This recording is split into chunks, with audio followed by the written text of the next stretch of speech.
So, what's happening, everybody? Good morning. Welcome in.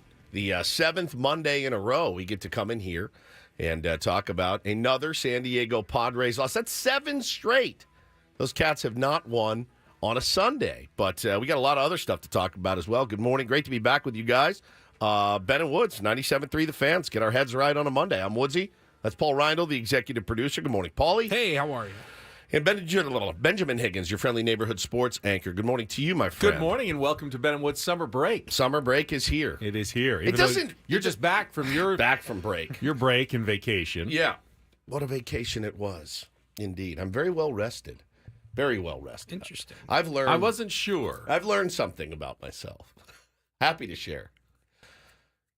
When I'm devoid of responsibility, like, family responsibilities. Taking care of the kids, chores. I don't really like to do much at all. And the things that I plan usually end up falling by the wayside.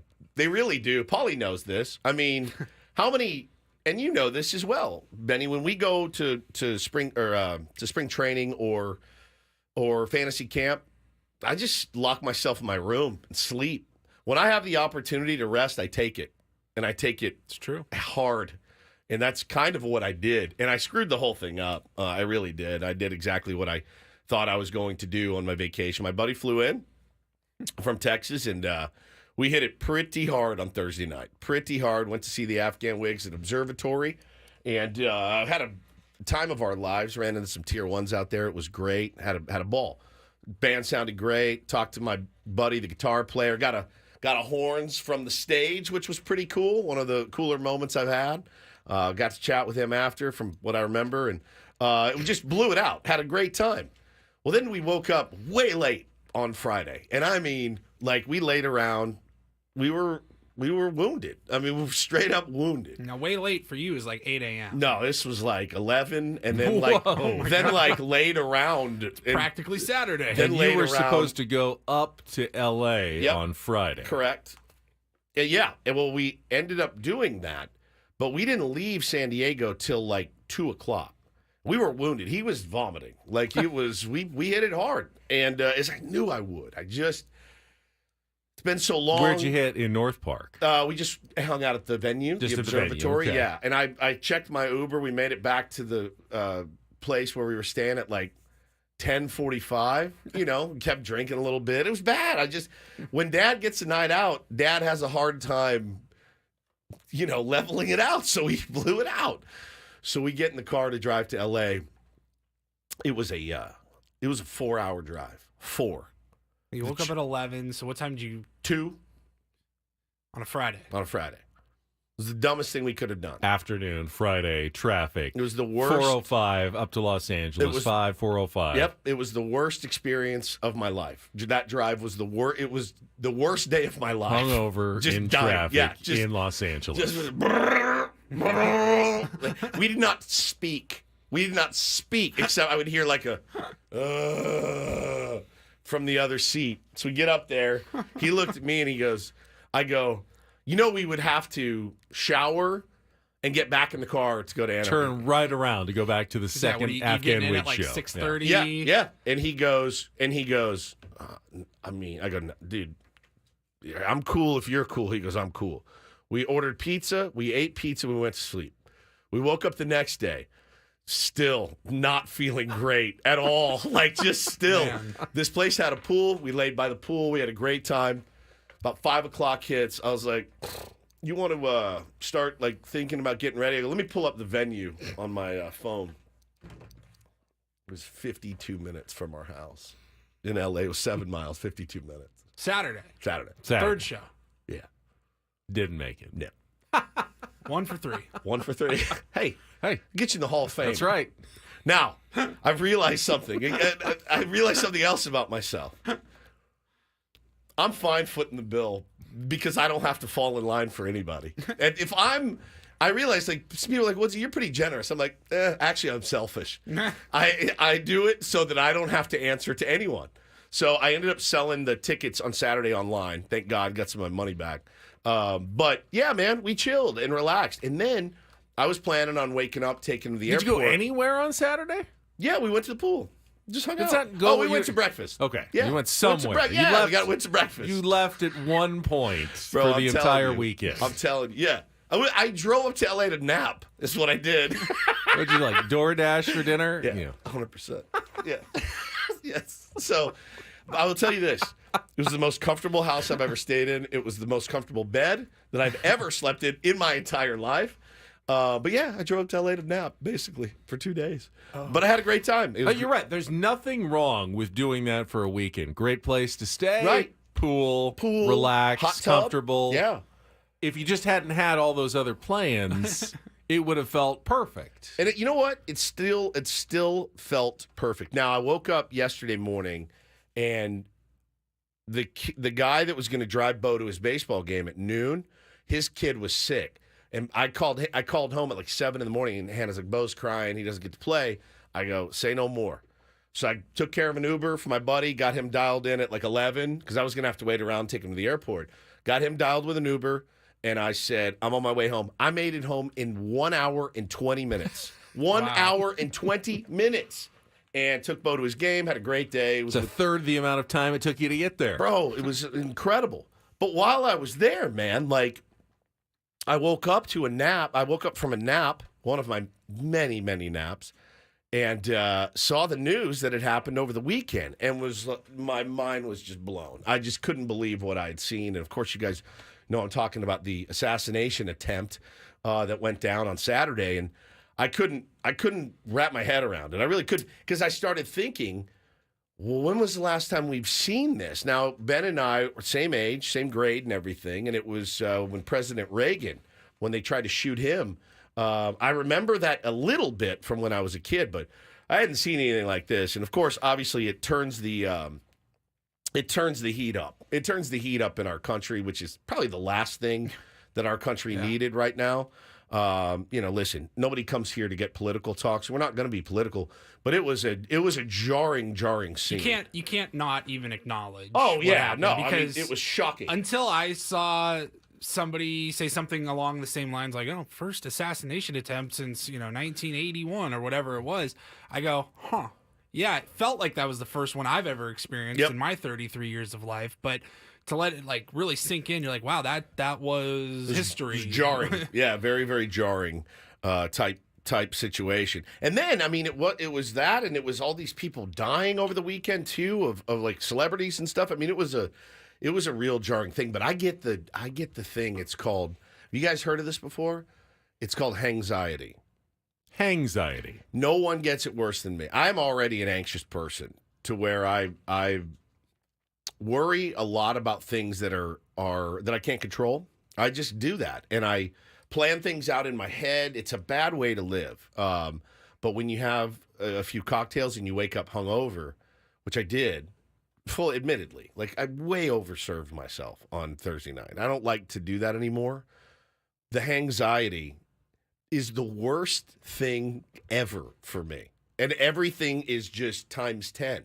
You don't get that because you don't really drink a lot. No, I don't but drink a lot. You know that. I never drink. I know when you're hungover, you have a tendency to feel a little more like raw. Everything feels like nails on a chalkboard. Yep. So I can imagine that anxiety would be the same. Carlos is laughing at me. 2-day recovery. Bro, I mean, it's been like 4, so it's more like a 4-day recovery. But, yeah, it was I had, at the end of the day, I had a great time. And but nothing I ever planned goes to plan.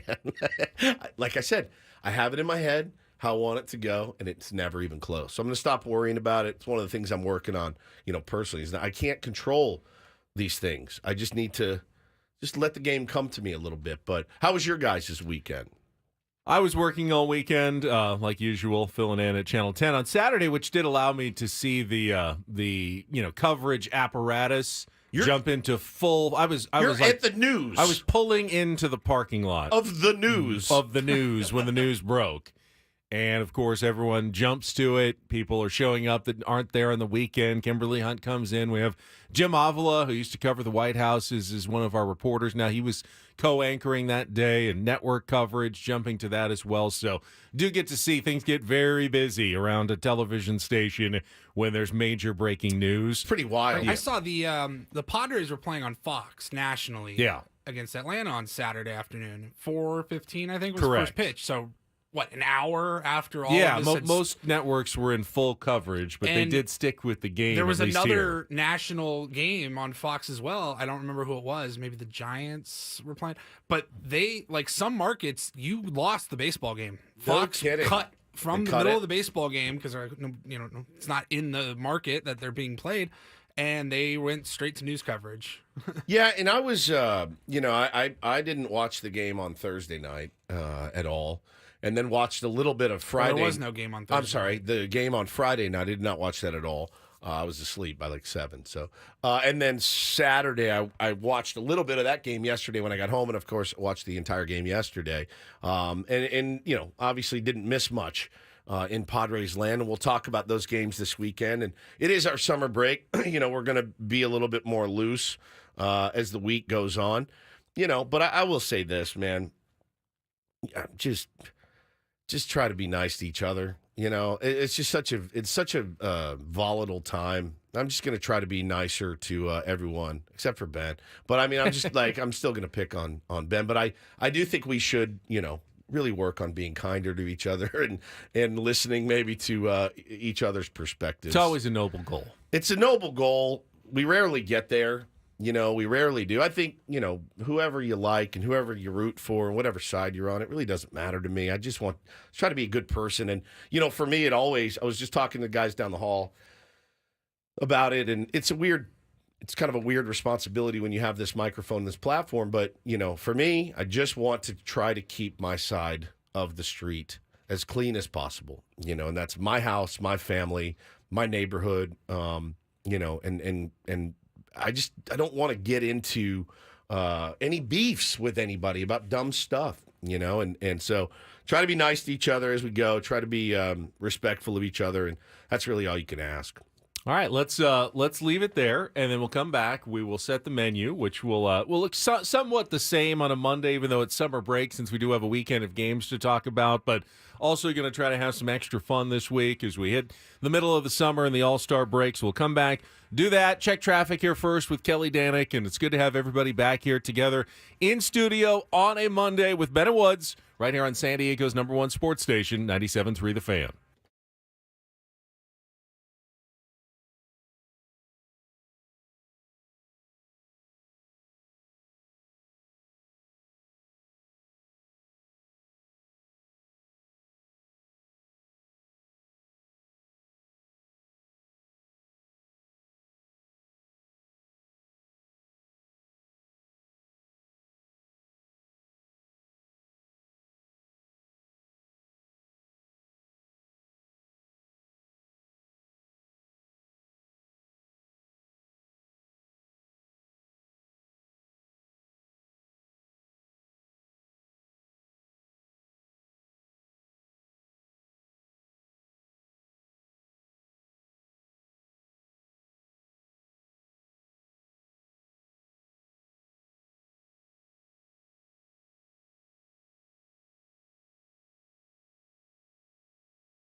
Do you guys get the sense that as the week goes on, it'll get more summery, more summer breaky? Yeah, I on think Ben so. and Woods? I hope so. I was thinking that driving in this morning. It'll get because we got games to talk about. We have the team to talk about. We have the draft and everything else.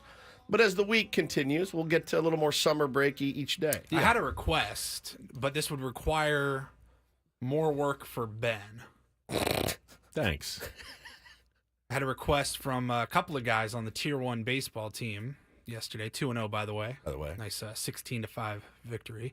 Can we do the Tier 1 wrap-up on Mondays since we win on Sundays? Yeah, we always But we need win the on highlights Sundays. to play for a Tier 1 wrap-up. So I need Ben to come out and do play-by-play Oh for my all God! of our Don't games. make him do on a Sunday. Drag his ass out to Mission Hills High School or something, and Tyler Phillips with another double off the wall. Like, no, you don't have Smash See, to. Sunday's those up. already a work day for me. Correct. And yesterday I did actually get out early, and I do want to thank the Emo Brown podcast, Caesar and Steve for inviting me down to the new Epic Tasting Room right next to Petco Park. Yep. Was that stone one right next to the park at the park, Gallagher Square. You can see the Little League T-ball field right from the patio there, and got to spend some time with those guys and talking about our show and talking about the Padres a little bit and rehashing the time I nearly got run over on live television. Everyone always loves that story. They do a fun podcast. I've done it a couple times. It's wheels off in there. Now they get me to tell stories that I'm like, God, driving home going, did I really tell that story? They get me every time. They're really good. They're very loose. They're very loose. Very loose. Yeah, in a good man. way, though. Yeah. In a good way. And, Yeah. they had all done a mass bike ride from the South Bay to Petco Park. Bro, and then they put their money where their mouth is, man. They do a lot for their community. I really, really appreciate all the work that they do, and they're just great people. now too. they wanted all of us to come in, but you were on your vacation. Well, I was coming back I from was LA. coming home and doing and baseball Paulie stuff. had his Tier 1 game that he was in charge of managing. He managed our game yesterday. But I did commit at some point with all three of us are going to go and do it together with Done. them. I'll do it. I'll do it. Absolutely. But that was fun, and it was enjoyable. Now, what does summer break mean for the Ben and Woods program? We don't entirely know. Right. We're kind of winging it as we go this week. What it does mean is we give our weekly guests a week off. So, like today, usually you hear from Sam Levitt. No, we're letting Sammy have the day off, the All-Star break, to recharge his batteries, refresh. The same will happen with Jesse tomorrow, Adam Jones, Brett Boone on Wednesday, Eno Saris on Thursday. Everybody gets a little break at the All-Star break. I posted on Instagram yesterday. I said, let's get ready for a week of no baseball. Yep. Pretty much no direction. Yep. And maybe a little bit of debauchery. Who knows? Yeah. 100%. Yes, and we will figure that out kind of as we go. Today, though, as you mentioned, we will go through the weekend of games, Padres and Braves wrapping up the first half of the season, and just some initial thoughts before we jump into the games. It was not a good homestand, obviously, for the Padres. Nope. 2-6. They fell out of one of the 3 wild card spots. They now go into the All-Star break, 1 game behind the New York Mets, and in a virtual tie with the Arizona Diamondbacks, both at 1 game above 500, game and a half behind the Cardinals. However, I will, as always, try to be the voice of calm and reason here as we hit the All-Star break with, 63 games left in the season. And I don't think anything fundamentally changed over this last week. It was always true that in the second half of the season, to make the playoffs, the Padres were going to have to play well. And if they didn't play well, they weren't going to make the playoffs. Had the Padres gone 4-4 on their homestand, 5-3, whatever, that still would have been true going into the second half. You're not gonna make the playoffs playing poorly over these last 2+ months, but you will if you play well. They're certainly close enough. They're a game back. They're above 500.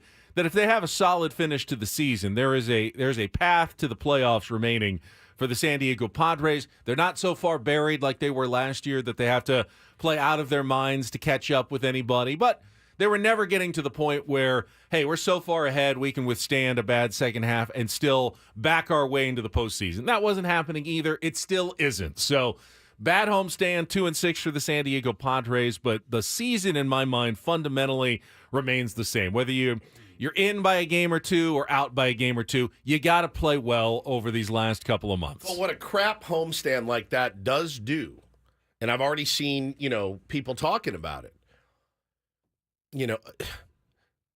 What are we going to do in the next couple of weeks, right? And how important are these games coming out of the break to decide what you're going to be, what you're going to do, what your move is going to do? Bro, we're one bad road trip away from, I don't want to say becoming sellers, Correct. but certainly not being buyers. That's what I'm talking about, is this, oh boy, what are you going to do? What are you going to be? What's the plan of action?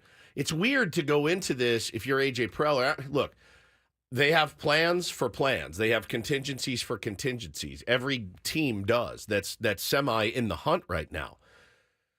But man, you got to start looking at, if you come out of the break and you don't play well, you do have to start looking at what can we do to improve this team for next year and the year after that potentially.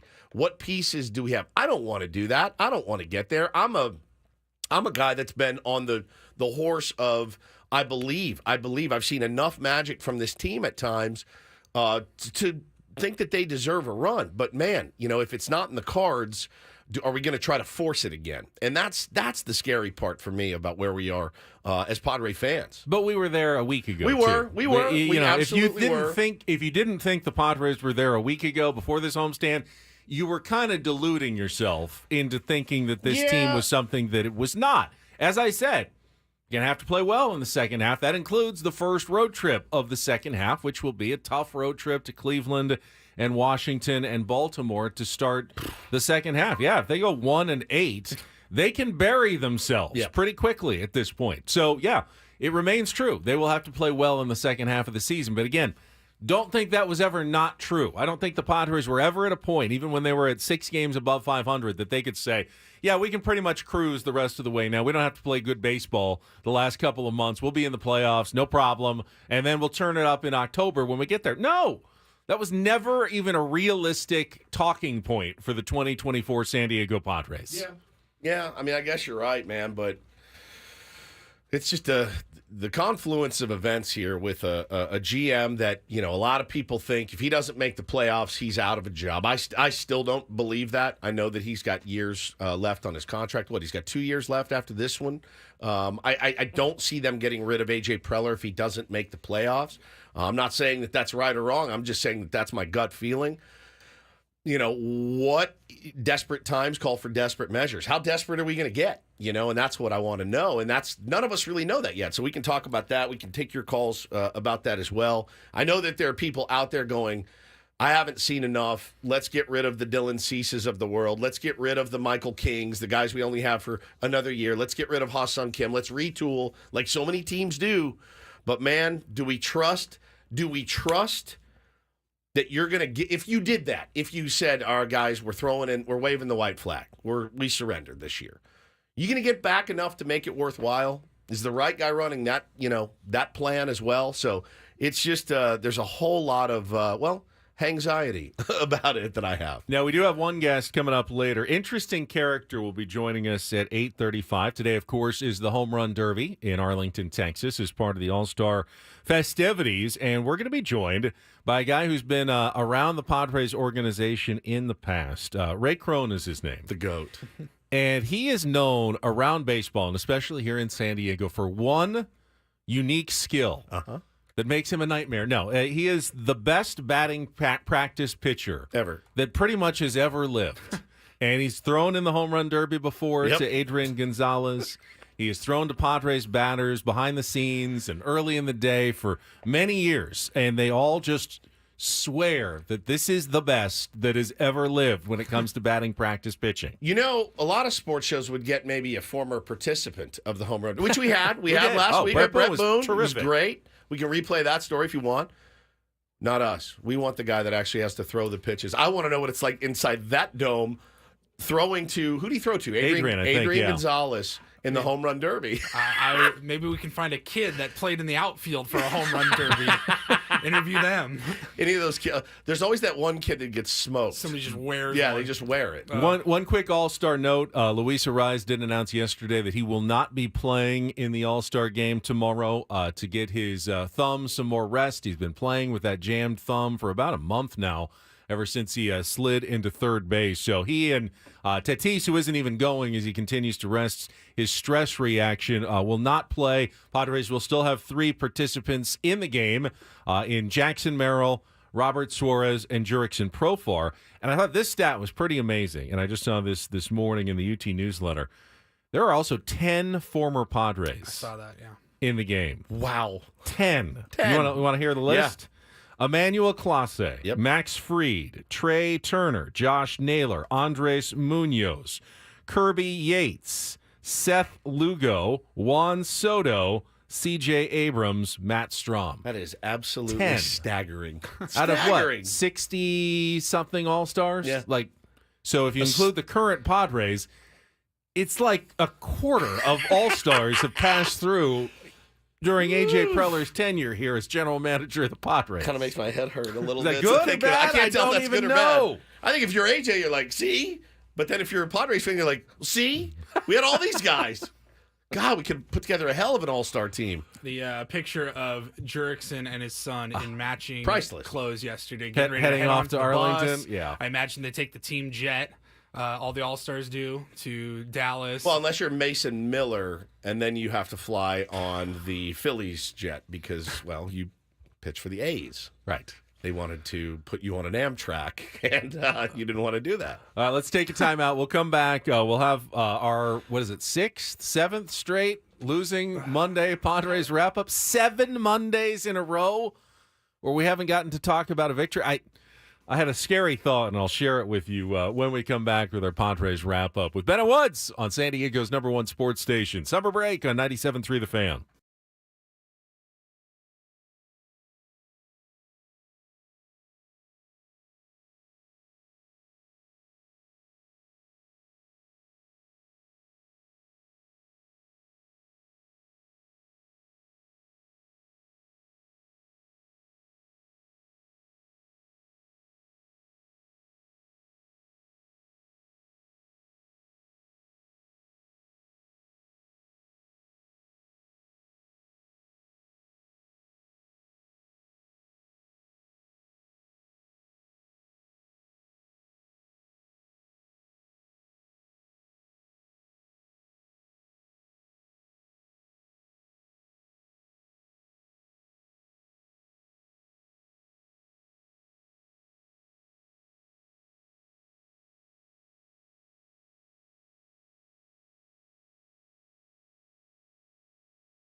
Hour 97.3 The Fan is brought to you by the Farmer's Dog. From a healthier weight to more energy, when you switch your dog's food to the Farmer's Dog, the effects can feel magical. What sorcery is this? None at all.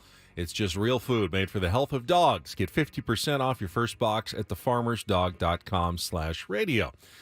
So here's the scary thought I had as we head into our Padres Wrap-Up. It's a shame if they lose. Did you guys know it's a shame if they lose. that the last time that we had a winning Padres wrap-up, because we were off, remember, July 4th and 5th, didn't have one last week because they did not have a win on a Sunday through Thursday during the homestand, because those are the days we would play the following morning a winning Padres wrap-up. So the last time we played a winning Padres wrap-up was after the Wednesday, June 26th win over the Washington Nationals. So Thursday, June 27th was our last winning Padres wrap-up. Now we won't have another one for at least another week.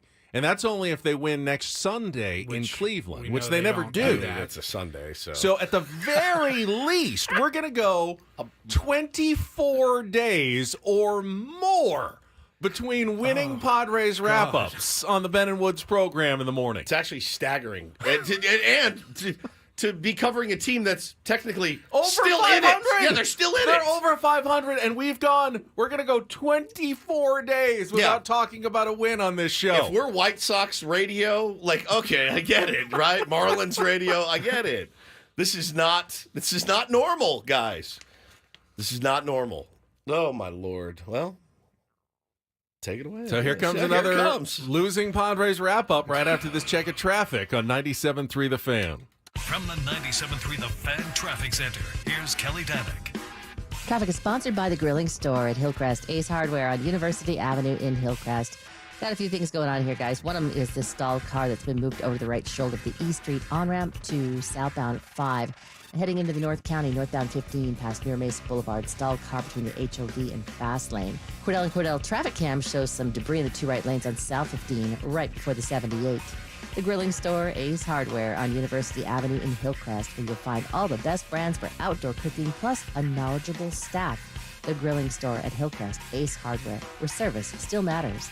I'm Kelly Danick with Ben and Woods, San Diego's #1 sports station, 97.3 The Fan. It's a shame if they lose.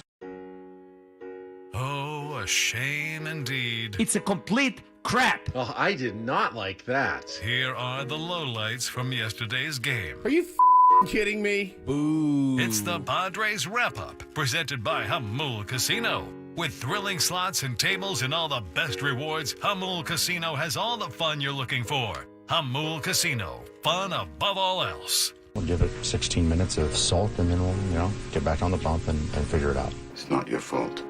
First pitch, swinging, and a liner into center field. Kelnick charging, has to play it on a hop. Solano waited to see, but he'll come in and score without a play. An RBI single for Bogarts, 3 straight Padre hits, and a 1-0 lead in the first.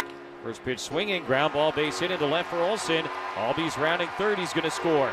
Matt Olsen with his first hit of the series. An RBI single here in the 4th inning, and we got ourselves a 1-1 game. 1-0, Duvall lines it into left field. That's a base hit. That'll give the Braves the lead as Garneau trots home. So the Bravos manufacture a run here in the 5th. They lead for the first time since Friday night. It's 2-1. Garneau swings, sends it in the air to left center field. Merrill's back. He's still going back at the wall. This one gonna go into the bullpen. A 3-run homer for Travis d'Arnaud, and all of a sudden the Brave lead is 5-1. Him at second, 2 down, 3-2. Here's the pitch. Campusano swings, hits it in the air to deep right. Duvall is back at the track, looks up, gonna go! 2-run pinch hit homer for Luis Campusano. Don't go anywhere. This is a 5-3 game in the bottom of the 7th inning. Here's the 2-1 to d'Arnaud. Swung on, hit in the air to deep center field. Merrill's back to watch. This one gonna go. Second of the day for d'Arnaud. And for the second time, he puts it into the bullpen. 6-3 Atlanta here in the 8th inning. 3-2, swung on, lined into right field, charged by Duvall on the run. He gets there to make the catch, and the ball game is over. Iglesias, a 1-2-3 bottom of the 9th. The Braves come to town, take 2 out of 3, and the Padres will go into the break one game above 500 at 50-49. I mean, we took good at-bats today, whole 9 innings. Like you said, good at-bats early on. You know, Solano gets it started, Manny, great approach, drives it. Solano gets it third, Bogey gets him in. You know, we got something going, and you know, Kimmy has a really good at-bat, squares one up. Raleigh, really good player, makes a diving play to his left, takes 2 runs off the board. But it was, you know, nip and tuck, and again, like 8th inning, great at-bats too. You know, good pitcher in Jimenez, and put 3 good swings on him, all found the warning track, but not enough distance to make a difference. You know, that really was probably the key at-bat of the game against Chris Sale, who is the most vulnerable in the first inning. Been fantastic this year. 13 wins, has had a bounce-back season. All-star, the whole bit. All-star. Yep. And this was always going to be a tough matchup against a lefty. He had already dominated the Padres earlier this year. So you knew it was going to be a tough one. But the inning you can get Chris Sale is the first, and the Padres did. You heard it, 3 straight hits. And they had runners at second and third with 2 outs when Ha-Sung Kim looks like he has an absolute liner base hit between third and short that's going to score 2 runs. And Austin Riley comes up with a play that we see sometimes here in San Diego with Manny Machado, but a Gold Glove, hang a star, saves 2 runs, and maybe the game at that point, because you get up 3-0. It's a completely different ball game. At that point, and Randy Vasquez wasn't bad. No, you know, man, 5 he's been 5 good. innings, 2 runs. You can't complain too much. How the runs scored bothered me a little bit in that both times he completely lost track of a runner at first. Yeah, terrible. A first pitch steal, and then the second time even worse, forgetting the guy was there entirely and pitched out of the windup, allowing d'Arnaud, who's not a fast runner, to steal second and get into scoring position. Scores. That can't happen, but, you know, other than that, Randy Vasquez was actually just what you'd hope he would be with his 5 innings, 2 runs, but because, you know, Sale then settled in and did what Sale does, Padres were playing from behind the whole game, and, you know, the bullpen, once again, that unpredictable, you know, Kolek, who hadn't given up a run since June, gives up the 3-run home run to d'Arnaud. It's everyone's a ticking time bomb down there right now, and it is a real problem for the Padres. Yeah, we reached the point of the discourse yesterday was, why is he taking Randy Vasquez out? I mean, and he was throwing well. But you felt good about Kolek. You He felt pitched so good. well. Dude, I know. It's just one of those things, man. It's just one of those things. I did not think we would get to the point of the season where it's let Vasquez go another inning, you know, and he had pitched really well, Ben. He's been better than we kind of expected as of late. So, yeah, just a bummer of a loss, and yeah, they got really close.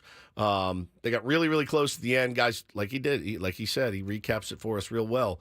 They squared some balls up, just did not get out of the yard, and sucks, man. Dropping 2 or 3 to that team when you needed to win that series. It's a bummer. Look, I'm glad they have a rest. They earned a rest. They've played hard. They really have played hard this year. They have earned every second of this rest, and I hope they recharge and come out ready to roll for the second half. But, yeah, the offense is scuffling. I mean, it's Chris Sale. Chris Sale's a nasty pitcher, and you had him on the ropes. You tip your hat to a great play by Austin Riley, but you got to figure out a way to win 2 of those 3 games. And you got him out after 5 innings. You know, you got the home run by Campusano against the bullpen, and it's good to see. They're going to need Campy to get going a little bit. You know, Kyle Higashioka is not going to remain on insane heater. No, he didn't have a good series for the rest of the year, so they're going to need Campy to get going. So that was a good sign. Xander Bogaerts came back and played 2 of the 3 games and looked like decent, like swing, like he's going to come back and hopefully be productive. That was a positive. 500 in the series. And you had to really enjoy the story of Sean Reynolds making his major league debut with a scoreless inning, 3 strikeouts yesterday. They talked to his family during the broadcast. A converted position player who just couldn't hit in the minor leagues, and they turned him into a pitcher in the Miami Marlins organization. Padres kind of had him as a throw-in in the Ryan Weathers, Garrett Cooper trade from last year. Stashed him in the minors, had struggled mostly at AAA, but got hot lately. Obviously has an opportunity with the Padres bullpen in somewhat the shambles that it's been, and comes up and gets the job done. Obviously not a high-leverage situation, but a confidence builder for Sean Reynolds, and showed, like most of those guys that come up, some nasty stuff that he certainly has. Fastball, slider, got some swings and misses from some good hitters in that Braves lineup. We got him in which trade? I think it was the Ryan Weathers for Garrett Cooper and Sean Reynolds trade. Okay, so I remember when it happened, I texted Skip Schumacher, and I asked Skip about Sean and what he was like. He's like, you guys will love him. I mean, he throws hard as hell. Like, he just gasses it up there. He's huge. And then when he got into the Padres system, I remember following him for a while, and it was erratic. It was erratic as all get out. And I just thought, oh, boy, all right, another one that can't seem to find it. So knowing that I had gotten a good report about him a couple years ago or whatever, Ben, or a year ago, came out and looked really good. My initial thought was, are we sure we want him? Does he throw too hard for typically the guy that A.J. Preller likes? We don't have a lot of the real high velo guys. I mean, Suarez, yes. Estrada, we're kind of gravitating towards that now, but before it's like we'd bring a guy up, he sits 93, 94, and I liked what I saw from him yesterday. And by all accounts, good kid, hard worker. I hate to say it, but the bulldog mentality, like wants the ball, wants to go out and throw strikes. So yeah, good to see. And hopefully, he showed enough that they'll keep him around. Ultimately, the Padres hit the All-Star break probably at a good time. You'd rather have them playing well, but of course, if you're playing well, then that's the last time you want to take 4 days off and not play baseball. Padres are beat up.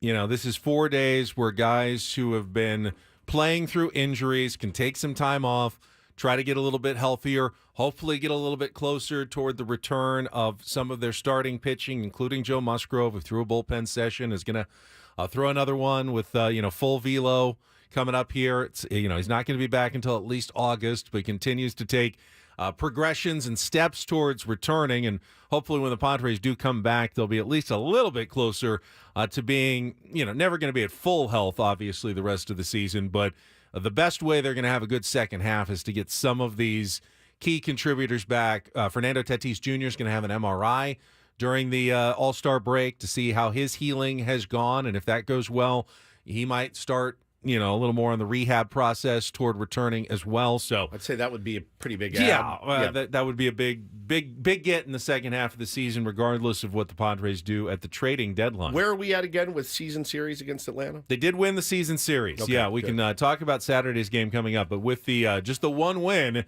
they went 4-3 against the Atlanta Braves. Did win the season series, and while you say, well, it doesn't matter if you're not in a playoff spot, I think they're only 4.5 games behind the Braves. So. Yeah.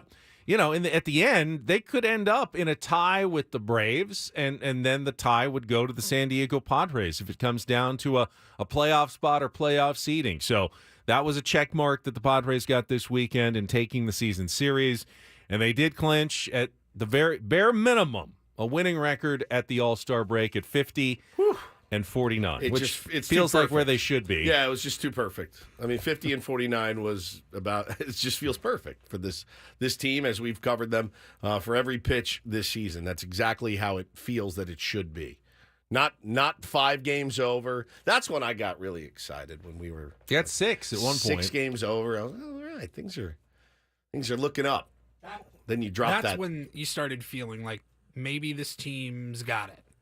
Because I had bought in. For so much of this season, feels like the bar has just been to stay above 500. Right. That's not really the bar you want. You can't have that, just that bar. Like that's not the bar that World Series contenders and teams that have a hope for a deep playoff run, their goal is not to just be over 500. It's those long 5-6 game skids. Yet the Arizona Diamondbacks won 84 games last year. Essentially 84. 3 wins more than 500 and ended up in the World Series. I know. So, yeah, I mean, that's not the goal or the bar, but sometimes it is good enough in baseball. And that's the hope. They just stay above 500. They got bodied in the World Series by a much better team. Yeah, for sure. That belonged there. That belonged there. I get it. I totally get it. But no, I can see, I see they're able to sell you either way, pretty much, whatever way they're going to go. But beauty is in the eye of the beholder. The Padres are in the eye of the beholder. Right. If you want to see a team that's got a shot, and if you want to see the positives of how they played well and battled and won some walk-offs and did some things they didn't do in 2023, you can see that. You can definitely see that. But if you want to see a team that's basically the same old Padres that, doesn't get the job done, that has continued struggles in the pitching rotation, in the bullpen, and probably isn't going anywhere, you can see that as well No question. in the San Diego Padres. No the question. Padres They've are in the eye of the beholder. They have absolutely remained just an impossible team to cover. My theory hasn't changed. It's been over a year and a half of this now. They are an impossible team to handicap. They just are. You never know. You never know what's going to happen with this team. Games they should win, they lose. Yep. Games they shouldn't win, they win. They win. Yeah, it's crazy. And for those who say, well, they're a 500 team, yeah, you're right. But the way they got there, especially over the past month and a half. Bananas. Streaks of such good play, followed by streaks of such bad play, and then good play, and then good bad starting play. pitching, bad bullpen. Bad starting pitching, great bullpen. Hitting better than anybody in the league, hitting worse than anybody in the league. That's a 500 team. What, but, 500. but why can't they just be mediocre at everything, like all that the would way? make Like them most also a 500 teams. team. Yes. It would just look different. Yeah, 100%. But this is the kind of 500 team that gives you the highs of highs and the lows of lows. Right. Easy does it. Says the good teams find ways to win when they're banged up. They've done that. And they They've did. They've They absolutely did. done For that. a good stretch. They They played have. their best I baseball know. when they were banged up. It's bananas, man. Can't make sense of it. I'm going to stop trying. We'll come back. We can talk about the good game from the weekend. Saturday's Dylan Cease masterpiece win over the Atlanta Braves. And then we'll get into a little Take on Woods. Got a whole summer break theme for you this week on Take on Woods. Chance to win a trip to Las Vegas. All coming up next year on 97.3 The Fan. Don't go away.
Baseball coverage on 97.3 The Fan is presented by T-Mobile. Switch to T-Mobile. You can get tons of benefits, still save on every plan versus AT&T and Verizon.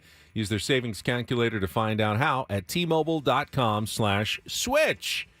So we're going to head back to Saturday a little bit, and the Padres did win that game. Their only win in their last 7 games, I believe, when Dylan Cease dominated in a 4-0 win over the Braves to snap a 5-game losing streak. 6 innings, 1 hit, 11 strikeouts for Dylan Cease, who is pretty much the Padres in a microcosm in a starting pitching package. Yes, good point. Can look absolutely terrific. Dominant.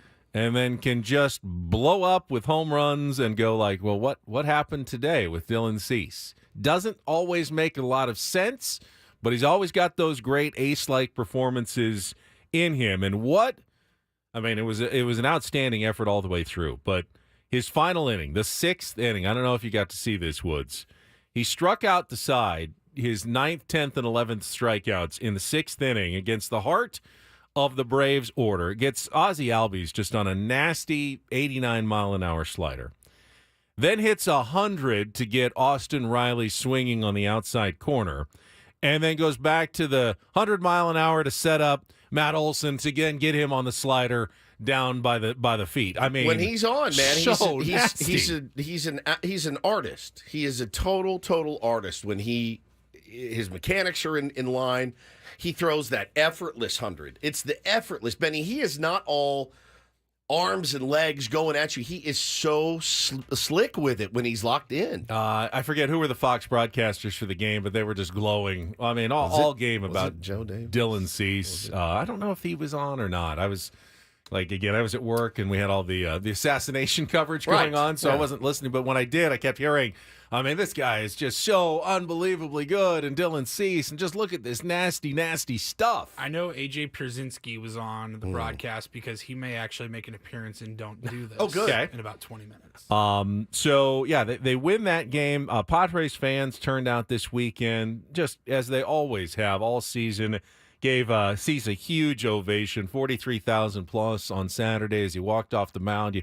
He was over 100 pitches, so you kind of knew that was it. Padres fans, well aware of the situation, showed their appreciation. And then offensively, Padres did enough. 3 guys in particular that game.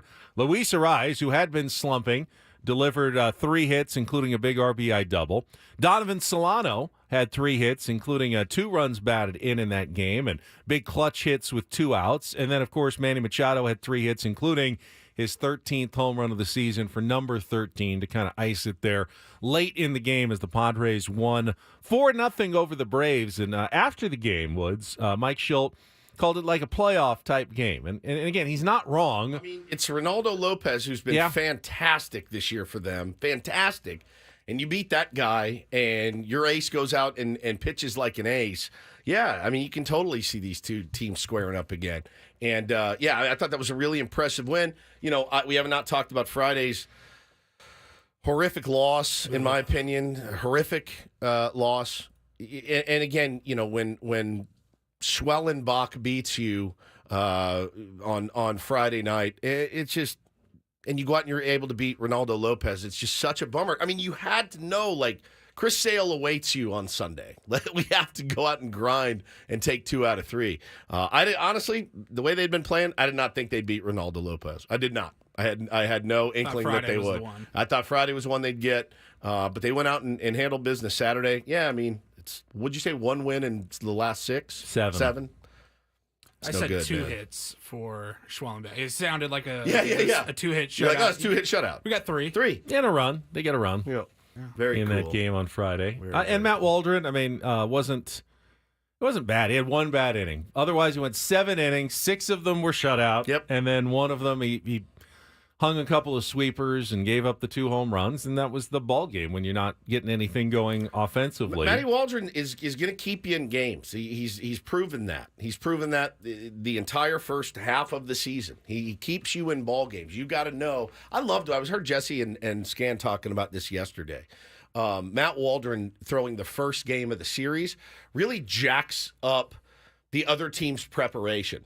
Like, they can't prepare the way they normally would for what they're going to see because they have to prepare for something that just is you can't prepare for the knuckleball because you don't know when he's going to throw it. He gets beat by Ozuna on not his best pitch, twice. And that's what's been killing this team. That's happened to us a few times this year.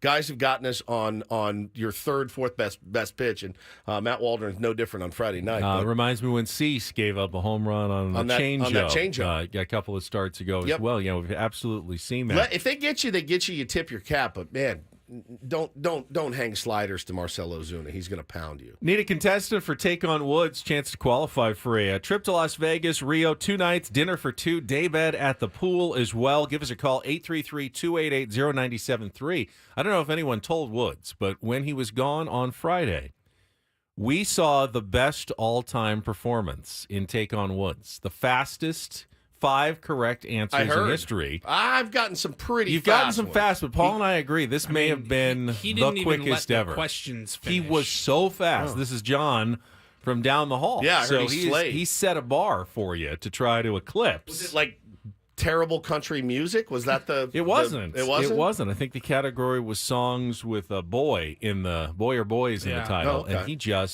came ready to go. Now he had the category. Oh, okay. Well, I which don't does get help. the category. You don't get the category. Much easier. It is with the easier category. with the category. Give me a break. I'll definitely give that. So give us a call, 833-288-0973. We're going to play here just a couple of minutes. We do need a contestant to try to qualify for our grand prize to Las Vegas. Saturday was also the start of the All-Star festivities, the MLB All-Star Futures game in Arlington, Texas, with a pair of Padres representatives. If you missed it, the National League was a 6-1 winner over the American League, and Robbie Snelling did get in, just faced one batter, got a pop-up, so not, just a quick, brief cameo appearance. Ethan Salas did play a few innings, had a couple at-bats, went 1 for 2, and the reports were mostly pretty good. Yeah. I mean, people say that... Loud bat. Yeah, it comes off a little different with Ethan Salas, and while he's still a long way away from the big leagues, it's good to hear it from outside the Padres organization, from people who are observing and going, I know sometimes we get a lot of hype on Padres minor leaguers and prospects, but this kid looks like the real deal, even if his numbers this year haven't been terrific at Fort Wayne. The tools, the things that made him a top international signing a couple of years ago still seem to remain true for Ethan Salas. Nothing's changed there. No, and Leo Dallas DeVries has been playing out of his mind lately as well. Every time I see a highlight reel of him, not only does he look incredible, he's got the thing. He's got like the point to the bench, get on my back. He's got the thing. Like for an 18-year-old kid, he's like stepping into like a leadership role. I mean, the kid looks unbelievable. When I watch him play, I'm like, all right, that's my guy. That's my guy I got to hang on to like grim death. Still need a contestant for Take on Woods. Call in 833-288-0973. Our summer break week getting started here with a chance to go to Vegas. By the way, our boss is in Vegas this week, isn't he? That's the rumor. I have not talked to him. He did call me to chew me out the day I left so I left Thursday after the show. He called me to chew me out for my other vacation, my family vacation to Hawaii. Hey, yeah. What date are you leaving again? So I told him what day. He goes, the trade deadline is the next day. And I said, I didn't book it. My wife booked it. You yell at her. I have no idea. I don't make any decisions like that in my home. I did not make the decision on our vacation, the trade deadline 2 years ago either. Well, that was my wife's family reunion. This is my wife's family. I had nothing to do with it. I have nothing to do with it. Zero. I just go. What time do we leave? All right, I'll be packed. I'll be ready to go. I know this is my wife's family, the whole thing. I have nothing to do with it. So the trade deadline is on Tuesday the 30th. I fly out that morning at 9:30. So, yes, I'll call in at 6 a.m. and say, what's up, fellas, from the airport. But there's nothing I can do for it. Did you get chewed out by Adam? No, I got by you guys. Oh, by us, yeah, you and, 100%. You and Paul. I think he didn't feel like he needed to do it because I got it from both of you guys. I expect it from you guys. But the thing is like, he wants to move the round table to that day. Yeah, so I got this that. round I got table. that call. He wants to do the round table on Tuesday. This round table is controlling my life. the whole thing about this round table. I'm like, buddy, I got a 4-hour show I got to worry about. And I thought, I thought when he called me, he wanted to do an extra round table on Tuesday and then do another one on Thursday. Yeah, and I'm double going, up. No, I can't do that. So- But then he said, no, we just moved the one from Thursday to Tuesday. And I go, okay, I can live with that. You know what? I can live with that. I submit to you, this is like the toughest week for all of us here. This is. There's no baseball to talk about. This is the toughest week for your air staff. What do you do when the going gets tough? You take off to Vegas. Enjoy. Hope you're having a great time. We're dying over here. He's having his summer break. What is he doing in Vegas? Hey, can where I is- double down?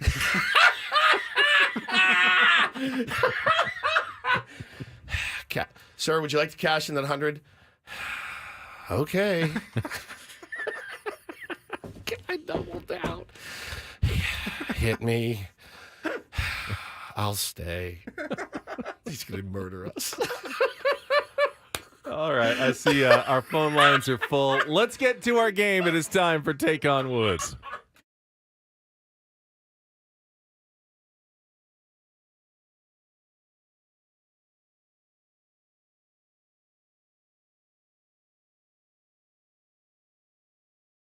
All right, let's pick a contestant here. Eeny, meeny, miny, mo.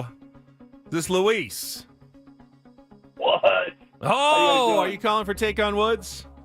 I am, actually. All right, you're our contestant, Luis. Take on Woods is brought to you by Valvoline Instant Oil Change. It only takes 15 minutes. You don't have to get out of your car. For directions and discounts, go to SoCalOilChange.com. That's SoCalOilChange.com. And again, you're playing for our grand prize drawing trip to the Rio, Las Vegas, 2-night stay, dinner for two, day bed at the Rio pool. The Rio is back, new ownership, newly remodeled rooms, 4 sparkling new pools, and a brand new food hall. Book now at RioLasVegas.com. Well, you can't have summer break without the girls. So I've thrown out all the old categories, and we're bringing in something new this week. Kenny, I like it. All girls, all the time, Luis. And your 3 categories are all the same. They're all called Girl Power. And they're all song titles that end with the word girl. Your only choice is era. 60s and 70s, 80s and 90s, or 2000s and 2010s. Otherwise, it's all girl power this week. So, Luis, what would you like to play? 60s and 70s, 80s and 90s, or 2000s and 2010s?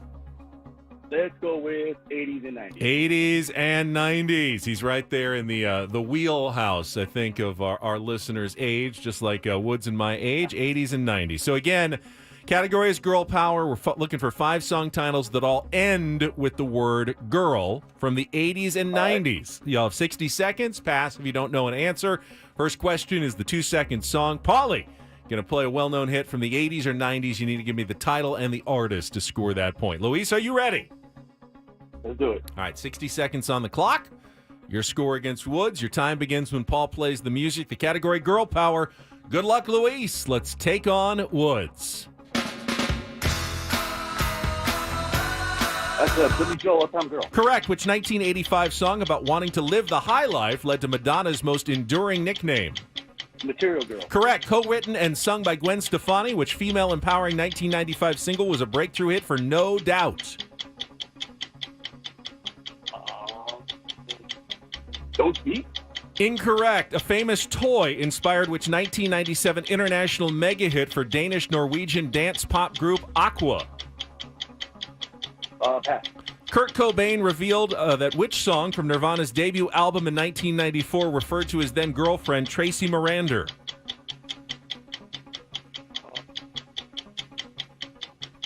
Pass again. All right, a famous What was the other one? a famous toy inspired which 1997 international mega hit for Danish-Norwegian dance pop group Aqua? Remember the category? Yeah. Quickly. I'm Barbie. Barbie Girl. Yeah, Barbie Girl. Remember, you didn't remember the category, though. They all ended in girl, but you would have had that one. You did get the first 2, Uptown Girl and Material Girl. Just a Girl by No Doubt and About a Girl For what it's worth, I don't know that one would have made was a made. I don't think difference so here. either. We'll see. Woods doesn't get the category, but he'll figure it out pretty quickly. All right, Luis's score is locked in. Let's put 60 seconds back on the clock. Woods' turn. Your time begins when Paul plays the music. Good luck, Woods. Let's take on Luis. Uptown Girl by Billy Joel. Correct. Which 1985 song about wanting to live the high life led to Madonna's most enduring nickname? Material Girl. Correct. Co-written and sung by Gwen Stefani, which female empowering 1995 Just single? a Girl. Correct. A famous toy inspired which 1997 international mega hit for Danish-Norwegian dance pop group Aqua? Oh, is that Barbie Girl? Correct. Kurt Cobain revealed that which song for Nirvana? About a Girl. No, see, that's a 5 for 5. And that's a win for Woods. And a pretty quick one as well. Without the category. And without the category.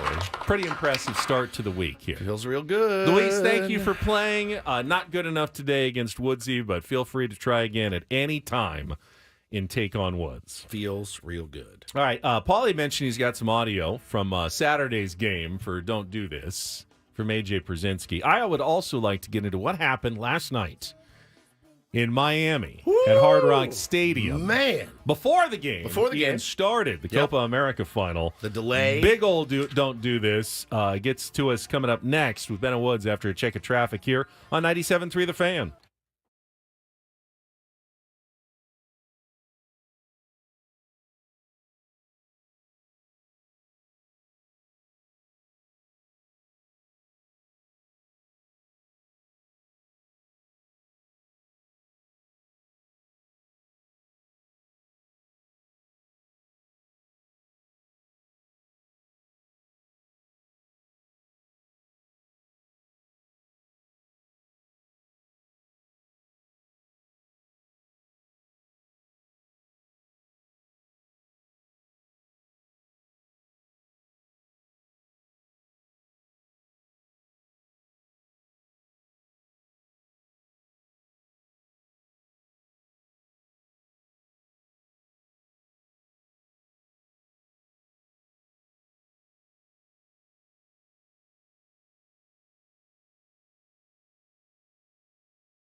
Don't Do This is brought to you by the Craft Taco in Sorrento Valley. Craft Taco has some of the best quality tacos in all of San Diego. Don't take my word for it. Their reviews are off the charts. Take my word for it. They're phenomenal. Yeah, I mean, we both had it. They're phenomenal, but the reviews they're getting are off the charts. Go to thecrafttaco.com. Take a look at their happy hour specials today. Thecrafttaco.com. And Paulie's brought some audio to the table to start us out today on Don't Do This. All girls, all the time. No, not that audio. Oh, sorry. Woods wasn't around for that. That sounds great. All girls, all the time. Talking about Adam's vacation in Las Vegas. Oh, all right. What a drop. All girls, all the time. That's definitely a top 3 seed. Ben, what were your summers year. like when you were 16? All girls, all the time. Oh, man, I miss it too. I miss it, bro. I believe it. I miss it. No, that was not the audio. That's greatness. Oh, my God. So Saturday night, Saturday evening, the Padres and Braves on Fox. It was Joe Davis and A.J. Przinsky, the Ken best. Rosenthal. The creme de la creme. Yeah. And A.J. Przinsky, at one point in the game, had this little comment, and I don't know. I'll let you guys decide for yourself. All right. Sure sounds like a shot at You Padres took fans. offense, and I like that. After the NLCS run 2022. Strike one. Well, I was here for that when they beat the Dodgers in the division series. That was Padres fans' World Series. It shouldn't be, but man, the reaction. We beat the Dodgers. Do you guys feel that? You guys feel something? Feel something? Did you guys feel? I thought I felt like a quake or Sorry, something. Did you? Maybe that's Maybe just it's your in gut the audio. Play the audio rumbling. again. Play the audio. After the NLCS run No, it's in the audio. 2022.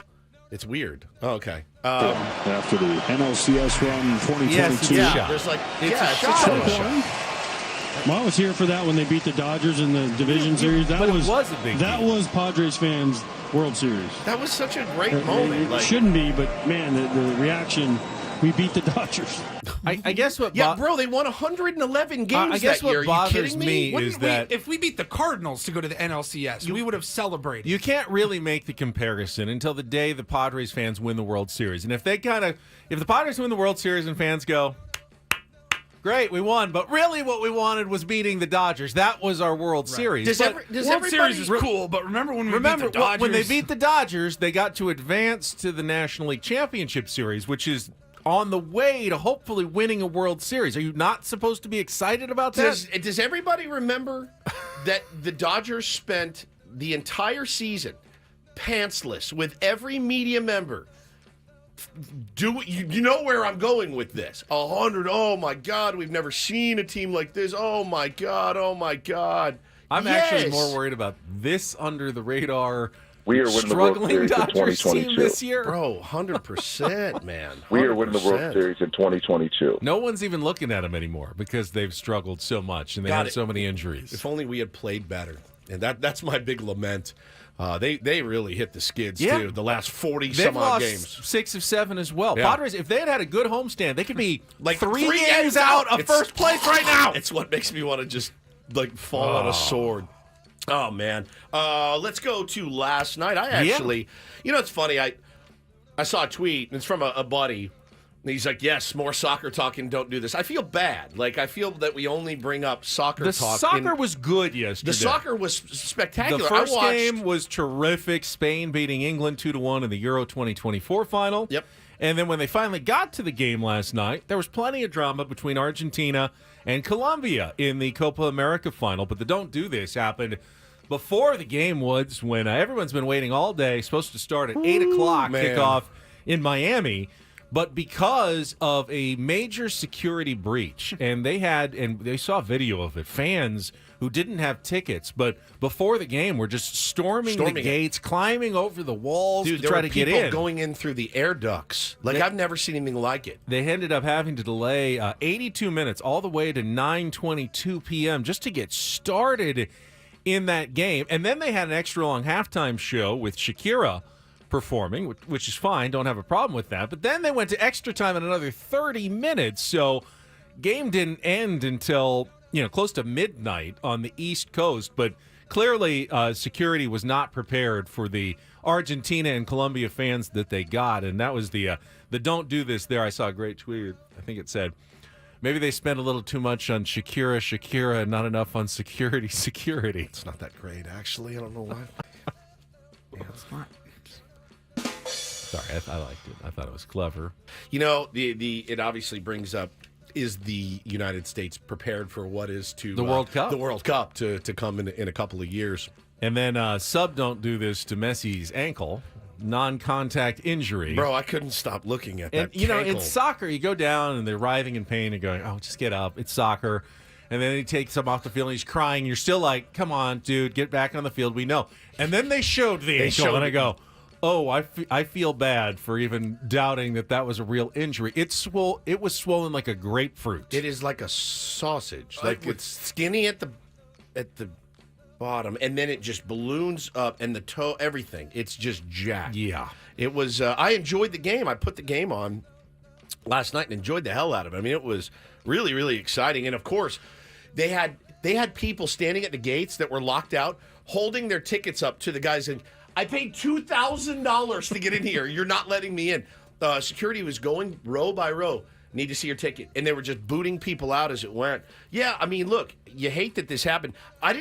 Was anyone injured? Did anybody get injured? I don't know if there were any injuries reported. Major injuries reported. So I guess just chaos. I guess use this. You can't have enough security as it pertains to the World Cup. When it comes. All right, and I don't have a do this. It's not positive, but it's always kind of fun listening to ex-ball players talk about the modern game. And by fun, I mean excruciating. Jim Edmonds was on the call for the Cardinals, and, you know, Jimmy Edmonds had a really nice career, but he pops in, I think, with those guys every now and then. I don't know that he's there all the time. I haven't heard a lot of Jim Edmonds working with the Cards, but kind of one of those guys that Did anyone have a comes and worse goes. stint with the San Diego Padres? No. Maybe Ian Kinsler. Maybe but Kinsler. Yeah. Jim Edmonds is right there in worst ever Padres. Christopher Morel hit a couple of home runs against him. And, you know, I'm begging baseball to really think it through about having guys in the game, calling the game, that hate the modern game so much. So the Cubs exacting some revenge. Real quick, my don't do this for this is stop filming Off the TV? with Yeah, your phone. If you're John Boy or Awful Announcing or Barstool, whatever, you're a major account. Take the 5 minutes, pull it from the actual. Yeah, pull it feed. from the deal. Anyways, And they're going to have back-to-back homers again. Morel hits one deep into the seats. He's got a 2-homer game.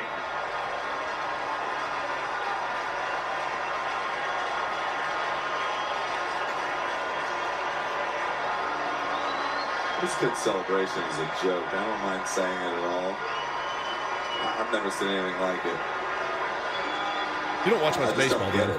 What did he do? Nothing. You're a 229 hitter in the big leagues when you're running around like you're Barry Bonds. Now, who caught this ball in left? So Remember? then he makes fun of the guy in the. So he's not allowed to celebrate because his batting average is not high enough. You listen, I saw Which, by the way, is about the average batting average in baseball now. I saw the celebration, and he hit it. He turned, he looked at his dugout, and was like, "Yay!" And then hit the deck. When he hit home plate, he did the thing up at the sky. They usually do that for their grandfather that passed away or something, right? And he lost his mind, man. Again, having these guys call these games as you're trying to market this game and you're trying to grow this game, guys that absolutely hate the way baseball is played these days, it just irks me every single time. Well, that's don't, and more don't do this for a Monday. That was Don't Do This with Ben and Woods on 97.3 The Fan. AJ Preller is hoping that his first and second round draft picks last night were do this is. We'll talk about what the Padres picked up last night in the draft. If you missed it, had a chance to talk to the first round draft pick as well. Get to that coming up next with more Ben and Woods on San Diego's #1 sports station, 97.3 The Fan.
Baseball is a lot of things, but it isn't boring. Join Rob Bradford on his podcast, Baseball Isn't Boring. Every day, Rob takes you to the league, spotlights what makes the game fun.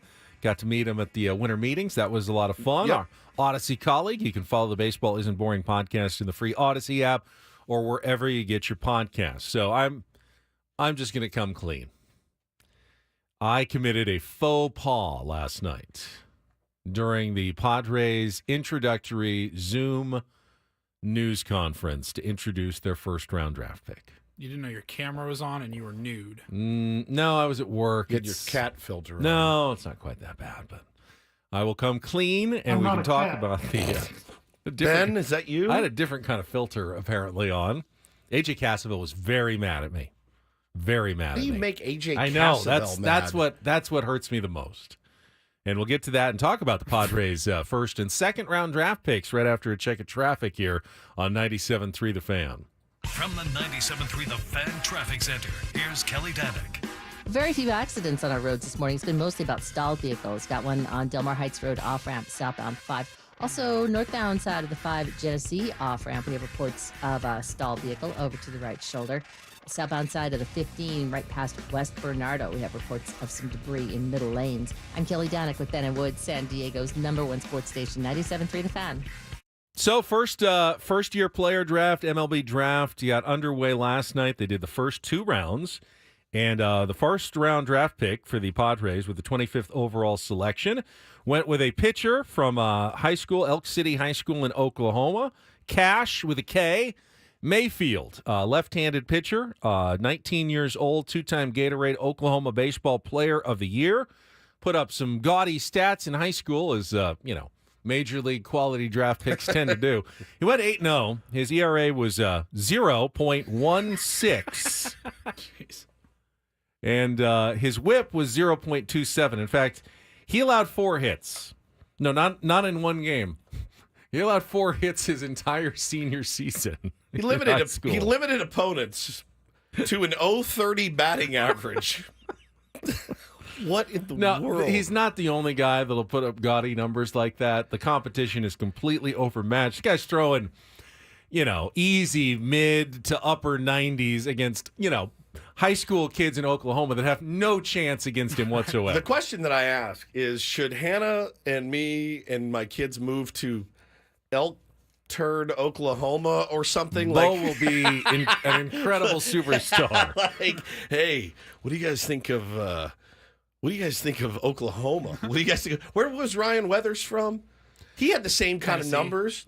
Was it Tennessee? Yeah, Tennessee, I think. Yeah, but he had like no competition. He just carved guys up. Great for the confidence. So, yeah, it doesn't mean he's going to be a superstar, but, the best thing that Cash Mayfield has going for him is that A.J. Preller and Chris Kemp think he's going to be a star, and they've done pretty well in this whole draft game the last few seasons and restocking the Padres farm system. So they finished the first round, and the Padres were kind enough to set up Cash Mayfield on a Zoom with local media. Wasn't a ton of people on there. The regular reporters, including Jeff Sanders and A.J. Cassavell, Dennis Lynn. I think there were a couple of TV guys on there. And A.J. started by asking a couple of questions about Cash Mayfield. It seems like a good kid. Took a year off, kind of. Okay, that was wondering about that's why he's 19. And basically took a summer off as well just to rebuild his physique and strengthen his shoulder. I guess he was having some shoulder problems. So take a year off to rebuild my physique. He was see what I can do. He said, obviously it worked out for me because here I am drafted in the first round. He's got a full ride at Oklahoma State, but he was pretty clear that pro baseball is what he wants to do and seemed eager to sign with the San Diego Padres. I don't think signability is going to be an issue, but AJ asked a question and they ask, are there any other questions? Type your name in the chat. So pop my name in. I've got a question or two. Okay. But then I pop in and I don't realize this. So when you're on Zoom, you've got your audio settings, and I'm just audio through the computer so you can hear me, and then your video settings. And I assumed it was set to my camera so you could see me when I'm asking the question. But unfortunately, corn tub? I had it plugged into my DVR, which was recording the soccer game last night. So apparently when I went on to ask the question, you heard me, but you saw halftime of the Argentina. Shakira. Yeah, Shakira performing. They're like, you pervert deviant. What are you doing? All girls, all the time. You absolute. Who is this local news pervert? Which I guess wouldn't have been the worst thing in the world, except AJ Cassavell, our friend from MLB.com. Oh, no. They had the score on the screen. It was 0-0 at halftime, and he texts me. He goes, I've been waiting all day. I had to do this draft coverage. I'm recording the game. I told everyone, just don't tell me what's going on. I don't want to know what's going on in the game. And then my question pops up, and he sees 0-0 halftime, Shakira performing. He goes, God, I mean, bless. I was just trying to avoid it right after the news conference. Oh, let me see what he said. Oh, Betty. You did this on our member live stream as well. Hi, Ben. Your screen was the Copa America halftime show, which I wouldn't take any issue at all with, except I've been saving that on DVR to watch after I'm done churning out our draft coverage. Said, LOL, thank God it was 0-0. If it was like 3-2, I'd have been pissed. Oh, yeah. Listen, hey, at the end of the day. Still 0-0, you know nothing's coming in the first half. Might as well have skipped over it right to the second half. Maybe I saved him some time. I mean, it's also soccer. So, I mean, would you miss a goal? Maybe. You missed nothing. He missed 0-0. Nothing at all in the first half. 0-0. All right. All the excitement was in the second half and in extra time. And before the game. Holy smokes, Benjamin. So then they went on to the second round. Oh, I like this kid. Yeah, they took another left-handed pitcher, another big hoss. In fact, he's so big.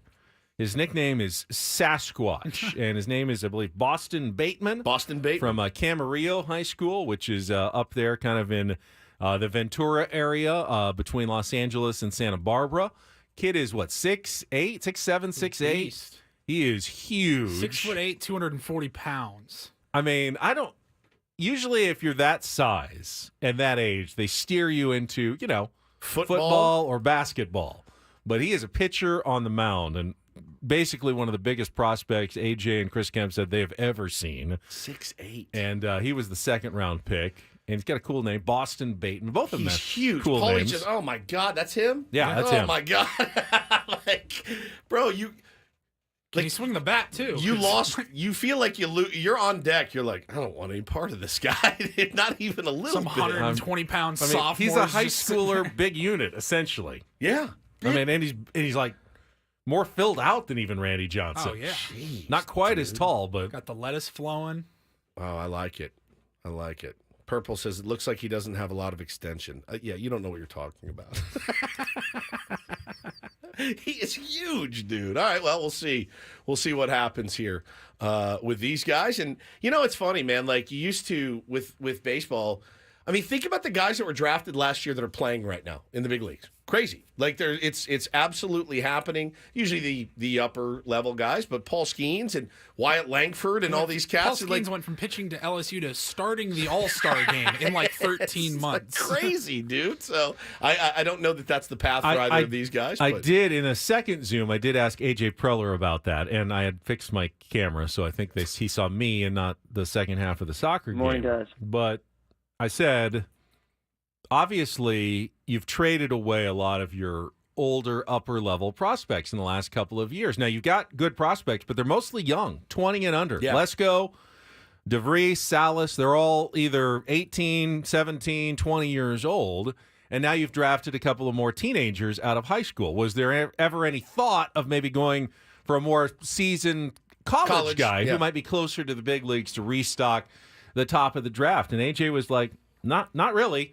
We are always going to take the best player available. And with so many other teams going after college guys for immediate help, we thought that the best players available were the younger high school guys. And the Padres, maybe more so than any other franchise, they have been unafraid to go after the really high-end high school prospects. They're not afraid, Tommy John surgery, whatever. They have been completely unafraid. They go, this guy projects as potentially the biggest star in this draft. And he has dropped to us because he's younger or he's had some injury issues, but we're not going to worry about that. We're going to go purely on talent and best player available. And they did that again with their first two draft picks yesterday. I did see the pick that went right before the Padres was Cam Caminetti, cousin of Ken Caminetti. And I did see a lot of people, Padres obviously lost the Braves yesterday, and people were like, oh, They got us twice. That was another name that was long rumored with A.J. Preller,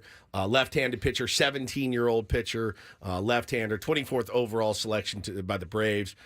So, yeah, I mean, you know, who knows? Who knows which of these guys will pan out? But boy, when I saw that the size that came in on the second kid, I was like, look at this dude. I like that. So yeah, we'll see how it works out. I mean, these guys put in a tremendous amount of work to get the guys that they want, and you know, until like you were just going over their last few drafts. I mean, they've done well in the draft, and they've moved some of those pieces. Yeah, and, but you know, remember the baseball draft is the hardest to identify talent. You know, compared to football or basketball, it's much more difficult, and there are many more busts in the first round, even at the top of the first round, than in the other sports. But A.J. Preller's done a really good job. I mean, here is his first round draft pick since he took over. He didn't have a pick in 2015, but then 2016, Cal Quantrill, you know, was turned into a decent major leaguer. And then Mackenzie Gore, obviously, is in the big leagues, was part of the Juan Soto trade. Ryan Weathers, who is pitching well this year now for the Marlins.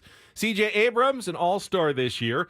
Robert Hassel III also helped him get Juan Soto. Jackson Merrill, all-star this year, center fielder for the Padres.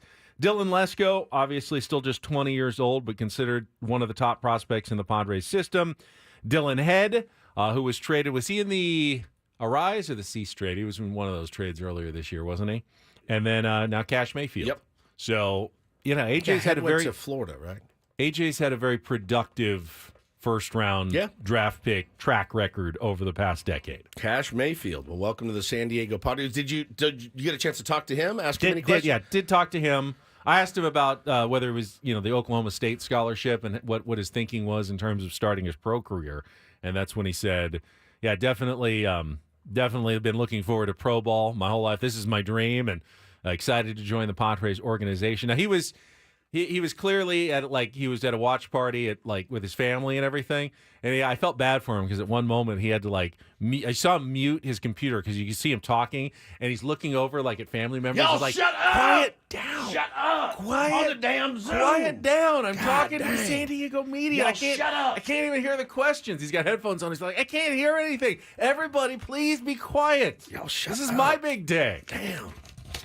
He's a confident guy. I mean, you know, when you ask him what are his strengths, and he goes, competitor. Absolutely hate to lose. I've got a really good work ethic, which is fine. Usually, you want to let other people say that about you, but if you don't know anything about him, I guess you got to toot your own horn at least on the first day that you've arrived. 100%. So that was the draft. It continues today, rounds 3 through 10, starting at 11 this morning. So Annie and Elston will probably have updates for you on more Padres picks if any names of note are selected. And then tomorrow, rounds 11 through 20, which is that's it now. Remember, they shortened the draft up by quite a bit a few years ago, I think right around the pandemic, and it's only 20 rounds. It used to be, I want to say 60 rounds in the draft. Like Mike Piazza was like a 58th round selection or something. What a nightmare.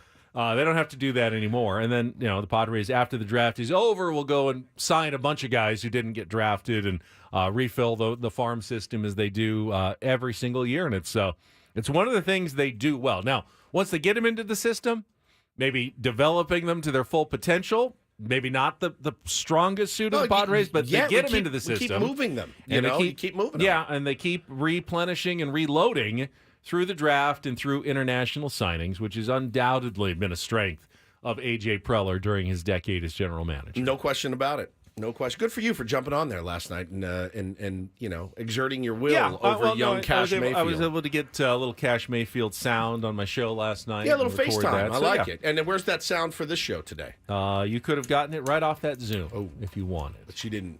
I do have it. You I'll literally send it to pulled it and saved it for your. I do send it to Paulie right now. I've got it on my computer I mean, at the moment. We kind of missed our window. It's a good point. Would have been a good time to play it. Fair enough. Fair enough. All right, we'll come back, reset everything. Hour number 3. Better What's coming out next year on the Channel Fan. 10. That one.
Oh, halfway home on a Monday. Hey, Ben and Woods 97.3, The Fan. Great to be here with you guys. Little Summer Nights from Van Halen always takes me back. It is Ben and Woods summer break. Guys are on vacation. You know, they're taking a well-deserved break. We're going to be here the entire week. It's going to get a little loose in here, I would imagine. We've been pretty steadfast this morning, you know, talking baseball, the draft, all that. Tomorrow we'll have a home run derby to talk about. We'll have the All-Star game. But after that, man, it's kind of lean. Yeah, we kind of went on summer break, but then we still had some stuff that needed taking care of before you could really dive into vacation. Correct. And had to go through the weekend and the draft. And we've been doing that. I am ready. You're now ready. Ready Paulie's for ready. summer break. Well, like I always think about it because now, you know, one of the realities that punches you in the face when you graduate college is you graduate and you're like, oh man, summer break's gonna kick it. Oh, I don't have a summer break anymore. I work June, July, August, whatever, and it really does. It's kind of a hard reality to face, and you start thinking about and lamenting your summers. Now, I do remember summer sometimes lasting too long. You were ready to get back to school. You were ready to see your friends that you didn't really get to see throughout the summer, but man, those first 2 weeks of summer, there's nothing like it. I never remember summer lasting too long. You never did? No, I did. I always wanted another week or two at the end of summer. I like to get back to school and like I said, see my friends, get back in kind of the swing. I was always ready at the end. Idle time, Benny, for people like me. Idle time, that's the devil's plaything. And I would get in a lot of trouble, and I was less likely to get in trouble in school. What are some of your favorite memories of your summers as a kid? Favorite memories or most all girls memories? all the time? All girls all the time, yeah. I will never forget the time that my mom and dad made me do junior lifeguards for 2 weeks. It felt like punishment, actually, to have to go out and run on the beach and, you know, learn how to try to save people's lives in the ocean, like for 2 whole weeks. And, you know, you're wearing the red swim trunks with all the lifeguards. How old were you? I was probably like, 12 or 13. And it was like exercise. It was those guys are hard. beasts. It was like hard. Baywatch Ben, somebody said in the chat. I was. Yeah. So totally. You had the floaty thing that you carried around with you, and you started the day just run like a half mile down the beach and back in the sand. It's hard to run in sand. It's not easy. You did not like it. It's exhausting. Oh, it was exhausting. There were girls there. No, yeah, that's true. So I wanted to be in summer. I wanted to be where the girls were. So we had like the community. We had the community pool that we would all go to and hang out at, which was just there's nothing better. Get kind of sunscreeny, greasy at the end of the day. They had the high dive and the whole thing. Yeah, it was just amazing. Our pool had like a barbecue area. Like, nobody's barbecuing though when you're kids. No, but you would eat barbecue, like burgers and hot dogs. Some old guy there cooking up. Some parents would always be cooking. Where there was like a banquet area, and then there was a wiffle ball field right there next to the pool. So you were just there all day long. Nobody in the chat says inconvenient to save a life. Checks out for Ben. Yeah, 100%. Anything that he could do. Let's be honest. They're not asking a 12-year-old to actually save anybody's life. It's just a way to get you out of the house for a couple of weeks and get some physical activity in during the summer. Yeah, it's a huge. Wasn't a huge physical activity kid. What if you golf tournament? I played a lot of golf tournaments in the summer. North County Junior Golf Association and. Get dropped off in the morning and play golf, and that's what I would do a lot during the summer. I just remember being like 12 and 13 was a lot of fun, riding bikes like crazy. We used to go to Six Flags when we were like 12. I lived in Dallas. Now, is this in Texas or Connecticut? In Dallas. This is in Dallas. I would come home for like a month, but home being Texas, and stay with my friend that actually just left. So I'd stay at his house for about a month. And his parents used to just drop us off at Six Flags and be like, see you later, we'll pick you up at 6. Wait, you didn't go back to your own house? What do you mean? Like your parents' house? No, we lived in Connecticut. And I would come back and stay with him for a month in Texas, where I had moved from originally.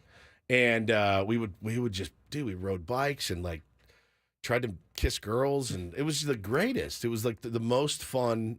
I had the best summers. I look back with such fondness. Summer in the Pacific Northwest lasted until about 10 o'clock at night. Like the sun did not go down until 9:30, 9:45. So like we were out at 9 a.m. playing, doing whatever we were doing, and you'd come home for lunch and then go back out.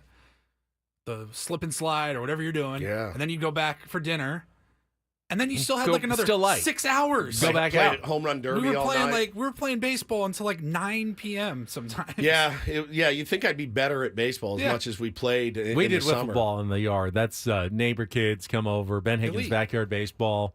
We had a really perfectly sized fence to try to reach over Yeah, and to steal rob. home runs. Yep. So that was kind of always the goal, was to hit one that was just about an inch or two over the fence so someone could try to jump over and bring it back. Like I'm pretty happy with my life now, but sometimes when I get real nostalgic, I think about like some of the summers. Ages like 12 was probably the first summer that my parents were like, all right, go. Like, you're free to go and roam and explore, and we'll see you for dinner, because they both worked. And so I would get on that 10 speed, and we would go to 7-Eleven, get a Slurpee, go rent a movie, whatever. And you got to remember, in Texas, too, it's 114 degrees, so your time outside was fairly limited. A lot of my friends had pools, so you would swim in the pool, play pool baseball. And I just think about it, and I'm like, man, what a bummer for my kids, because when they have summer break, guess who's going to be walking in the door at 11 a.m. every day, ready to put their asses to work? Me, every day. But what are you guys doing? What, are you playing video games? No, get up. Come on. We're going to go do something. Pool basketball. Pool basketball, pool volleyball. God, it was the best. Like, oh, this girl likes you. Call her. You spend hours on the phone, like, talking to a girl. There was nothing like it. I really miss it, because life now is a little more different. It's a lot different. I talked to one girl on the phone, and she doesn't even like me very much. So, and she doesn't even, she won't even talk to me on the phone very long. She texts me. So, how long would you talk on the phone? hours. Really? Hours and hours and hours and hours. Oh, let's three-way somebody else in. You get two girls on the phone. Man, it was the best. There was girls nothing at like once. Wow. Yeah, Look at two you. girls at the I same think time. I was always essentially me. I can, you know me. I can't last in a phone conversation more than 5 minutes. Uh-huh. Tops. Yeah. Sure. Okay. Hi, Ben. Are you having a nice summer? Yep. Yeah, Sure. good, Yep. good, Sure. good. Yep. It's good. Sure. All right, I guess he doesn't want to talk. That's why you didn't get girls. It's because you were handsome enough, but you wouldn't talk on the phone with him. Yeah, no, you you're had right, to put the work in, dude. I had put in a tremendous amount of work. They call Ben Higgins. Oh, I don't know. Hello? Yep. Some Sure. girl Just calls watching Ben, Golden Girls. Yep. Sure. asks him for help with some tutoring, but she doesn't really want. She doesn't help really with the want homework. tutoring. But Ben actually went and Yeah, helped I her want with to the tutor. homework. Yeah, he wants to definitely actually want to tutor. tutor. Oh, I miss it, man. I really do. I miss it. My little one. I mean, dude, it's such a scam now for parents. And all parents out there can relate. I have one that's in preschool, and he can stay till 4:35 if we need to. The other one, that dude is Bo, and he's just like, all right, what's on the agenda this week? I mean, there's camps upon camps. There's camps, 4 camps. We sent him to Manny's camp last week. One day, it was incredible. We talked a little bit about it on Friday, man. the video that we saw. But looked like it was nuts out there. I mean, hundreds of kids. Hundreds of kids. And there was only one Manny, as far as I could There tell. was only one Manny there, and there were, think about, for every kid, there were 2 parents plus 2 other siblings. So the surrounding areas of the field were packed, and Like 1,000 people there. Everybody just wanted a shot of Manny Machado. And I will say this. I mean, you guys, the Manny propaganda machine This here is on Manny Machado. 97.3 The Fan is comes from me. But I watched him really, closely, and that dude took time to go and talk to every little pod of kids, pitch to Bo. You got to see that. What a special moment that was. They had you could pay extra to get like BP from him, and there was maybe 20 kids that did that. So I was like, oh, well, he'll be done after that. No. Dude went to every single pod, showing them stuff, playing with them. It was really special, and I got a chance to say hello to him. And I talked to his wife, Yaine, for a minute, and she said, she goes, we were blown away. We thought maybe 150 kids. I was like 500 kids there. It was just bananas, and he was outstanding. Talking to all the kids and talking about how he got there, and it was really cool. Bo really enjoyed it, and got a chance to have a moment with him, which was pretty special. Any tips that he got? Was there something, a takeaway from the whole festivities, or was it just more kind of have fun and meet Manny? It was pretty work hard. I mean, he has stay in intense school. baseball camps where he is actually learning fairly high level instruction for a he's in one right now. 6-year-old, 7-year-old. He's in one right now, but it was cool, man. It was. I got to talk to a lot of tier ones out there too. Very, very special people I met. My man Richard was like the biggest tier one I've ever met. So shout out to Richard. It was great. It was a really special day. But I was thinking about that when I was a kid. We didn't have that. Like there was no. My dad didn't send me to like Willie Randolph camp or something, or you know what I mean? Like they didn't even exist back then. I don't think it was just your parents got up. They went to work. You were on your own until they got home from work. Or maybe it did. But without the internet to publicize everything, if you didn't happen to catch the right newspaper ad that was going to tell you about the camp, or somebody that knows somebody, somebody who had signed up, then did we even know what was going on? Now you see it on social media and it gets pretty much targeted to the right people. You'll find out if there's something that your kids should be interested in. For the most part, there aren't as many secrets nowadays as there used to be. You might be watching the game and like they'll show maybe a clip from the camp, like, "Hey, yesterday so and so held his annual camp," and then you're like, "What the hell? I would have gone to that." Yeah, of course. That'd have been nice to know about. It was really cool. I mean, but summers were different back then. But then again, I also think there will never, based on what I know now, what I did. Bro, there's not going to be any, I'm going to turn them loose at the age of 12. No, there's not going to be any, go ride your bikes around. No, it's just not going to happen, man. They have to be able to grow a little bit, but it's just a different world now. It totally is. He's going to want to be on video games with his boys and riding e-bikes, an e-bike gang. And playing baseball. That's what he wants to do. So, it just got me thinking about it when, knowing we got summer break today. Thinking about the good summers of the past. And it's funny, you see those memes, the boomers that we are. Like, oh, we used to drink from the garden hose. We did. We actually literally used to drink from the garden hose and, get into trouble without getting into trouble. It was a different time. It was a lot of fun. Part of summer, of course, is the Midsummer Classic, the Major League Baseball All-Star Game, which is tomorrow in Texas. Tonight, the Home Run Derby, and coming up, we got a special guest in studio who has a connection to that event and a skill set that I think makes him a fascinating guest. So we're going to talk to Ray Krohn is with us. He's actually in studio right now, but we'll bring him on here in a couple of minutes. Also, and this is kind of sad, we have a few shout-outs from the weekend to get to. Shout-outs to their families. How much time do we have? Because we got a few to talk about coming up here. So that is all coming up. Take a quick time out. It's Benowoods. It's summer break. It's a Monday. Glad to have you with us. Kelly's got traffic. And then more on the other side on San Diego's #1 sports station, 97.3 The Fan.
Maybe lost in some of the other news that took place over the weekend and, took obviously much of the media attention was a pretty bad weekend for celebrity losses. Yeah, man.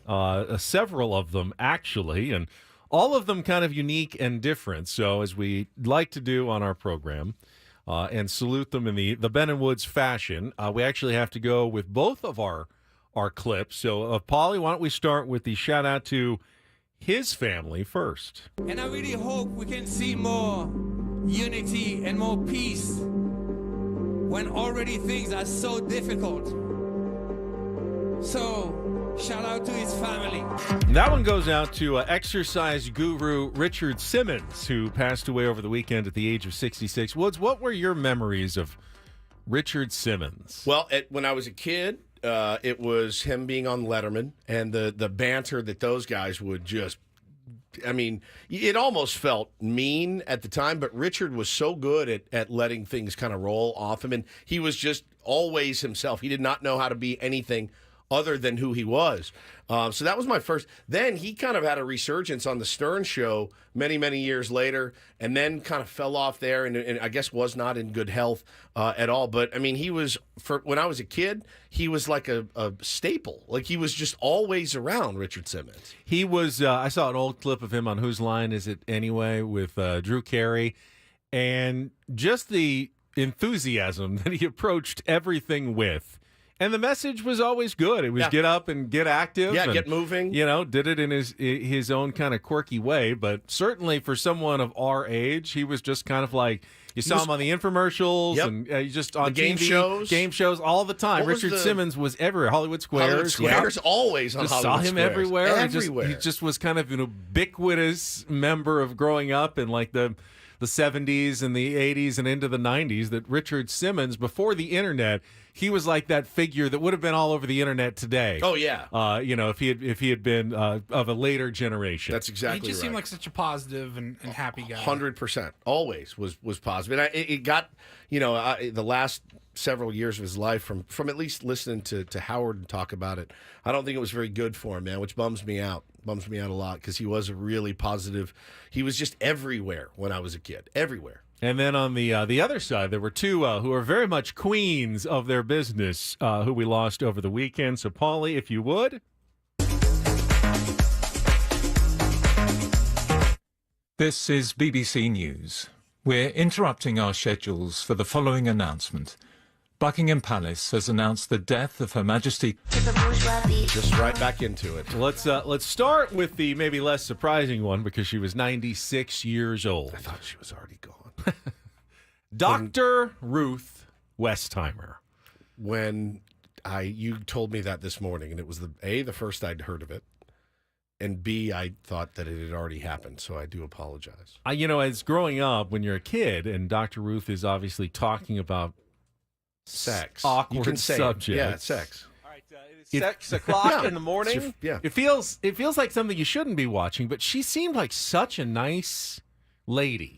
Every time she was talking about it, just wanted to make everybody comfortable and, talk about things openly and honestly and like way before her time, now, probably. Same type of thing with Richard Simmons. She was also always around. She was. But when she was on the television and your parents were in the room, you got up and left the room because you did not want to hear anything about that with your parents in your vicinity, right?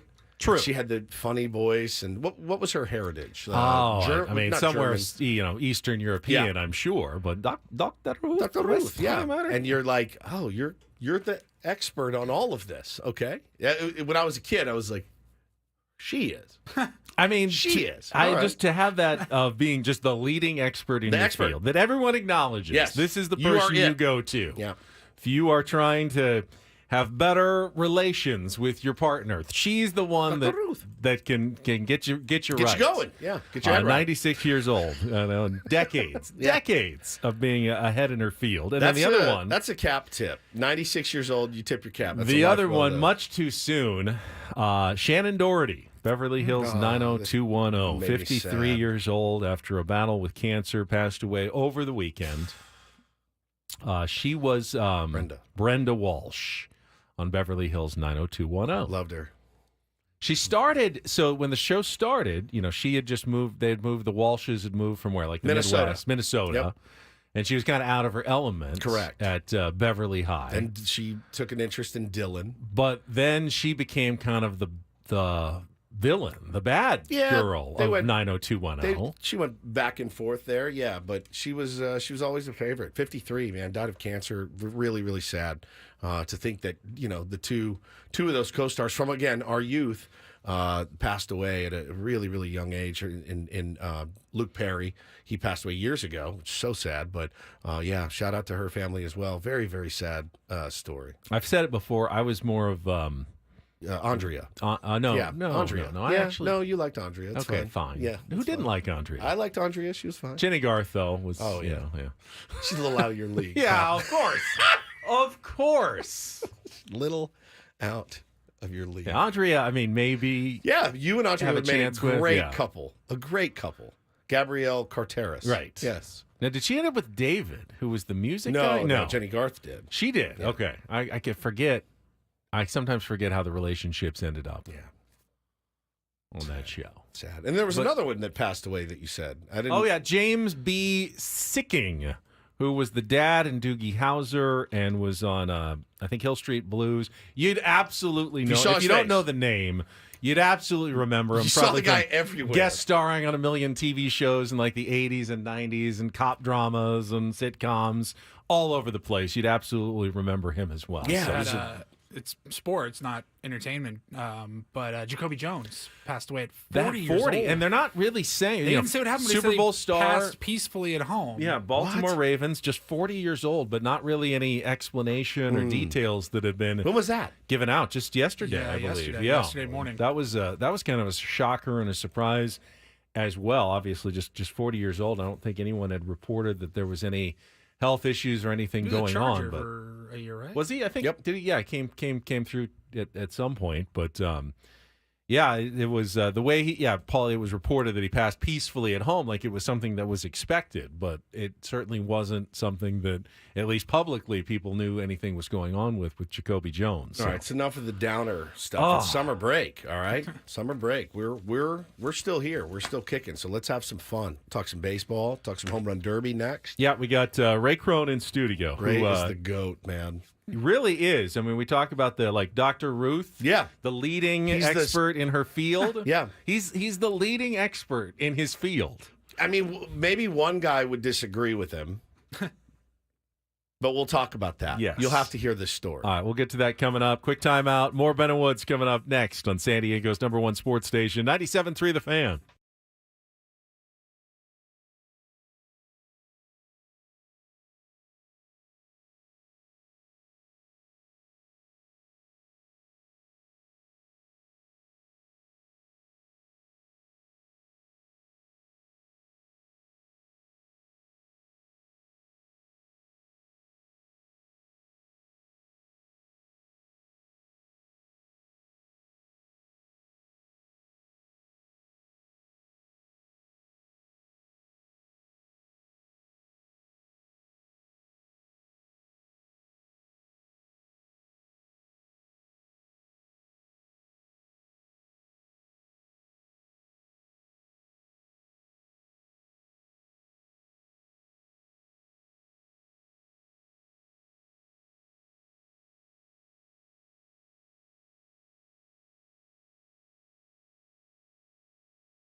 Featuring Ben and Woods, Annie and Elston, and Gwen and Chris, presented by San Diego Roundtable Pizza. For takeout or delivery, go to roundtablepizza.com. Roundtable, the last honest pizza. We're doing one this week. We are. Are we? Yes, we are. For sure. Yeah, for sure. On the during the All-Star break. Yes. We'll talk about what happened over these next 3 days. Got to break down that All-Star game for an hour. Can't lose any more games, at least this week. Until Friday, at least, for your San Diego So we're going to Padres. do a round table this week. That's right. Makes sense. Previewing the second half of the season. Oh, love the preview. Well, I mean, it's really whatever direction I take it. Didn't you just do that like 2 weeks ago? No, that was the looking actual back. That was looking half? back at the first half of the season. Now we look ahead to the second half of the season. Sounds good. Or not. I don't know. Maybe We've been in the second half of the maybe season. we won't for talk like baseball 2 at all. weeks. We'll have a completely baseball-free Padres Roundtable. Yeah, we'll Summer do it. break Roundtable edition. Fine by me. You know, you asked me one of the things that I look forward to in summer break and really all year long. But one thing I loved was going out and my dad throwing batting practice to me.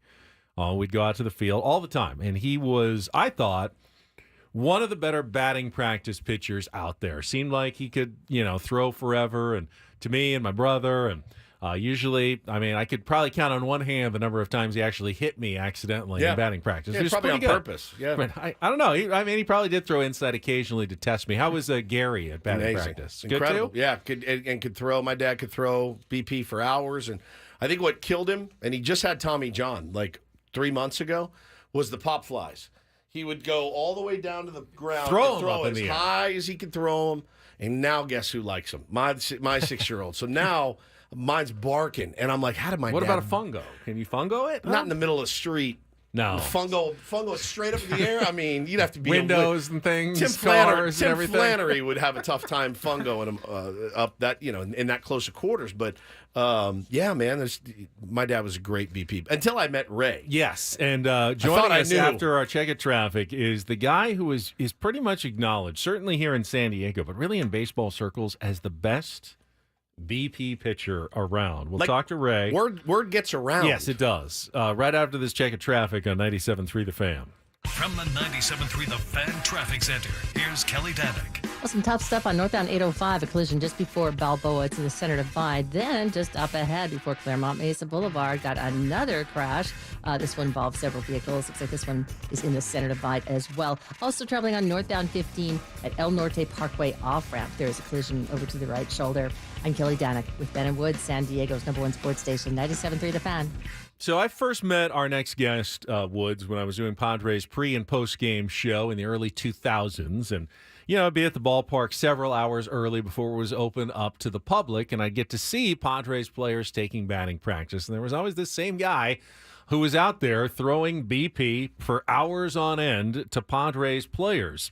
And Ray Krohn is with us here. Ray, welcome. Thank you for coming in studio with us today. Thanks for having me. Appreciate it. So tell us kind of the story of how you got involved first with the San Diego Padres throwing BP, because you weren't a professional baseball player or coach Not or even anything. close. So Not this even is close. This is kind of weird how this all kind of came to be. So there's a few different stories behind it. So I was showing you guys earlier, Padres Fantasy Camp. I met Norm Sherry, and he coached Buddy Black in the 80s up at Giants. So that was one guy working for me. And then I was throwing a Tony Gwynn in his camps up there at State, along with all the pros before they go to spring training. Now, how do you get the gig throwing for Tony Gwynn, though? So I would go up there, and one of my students that I had at Valhalla was actually going up there on Tuesday nights to the hitting camp. And I said, well, I got to check this out. Sure. So I checked it out, and I just didn't say a word. So started shagging, and then I go, you need any throwers? He goes, yeah, go ahead. So, and then Tony's like, I like the cut of your jib right there. Tony goes, just throw. And then I'd throw for the whole camp. It'd be like from 4 o'clock on to 8. Oh, and my we were God. just loving it. All the kids. There was like 85 kids out there. Yeah, it was so much fun. And everyone needs their it reps. was so much fun. And that's how the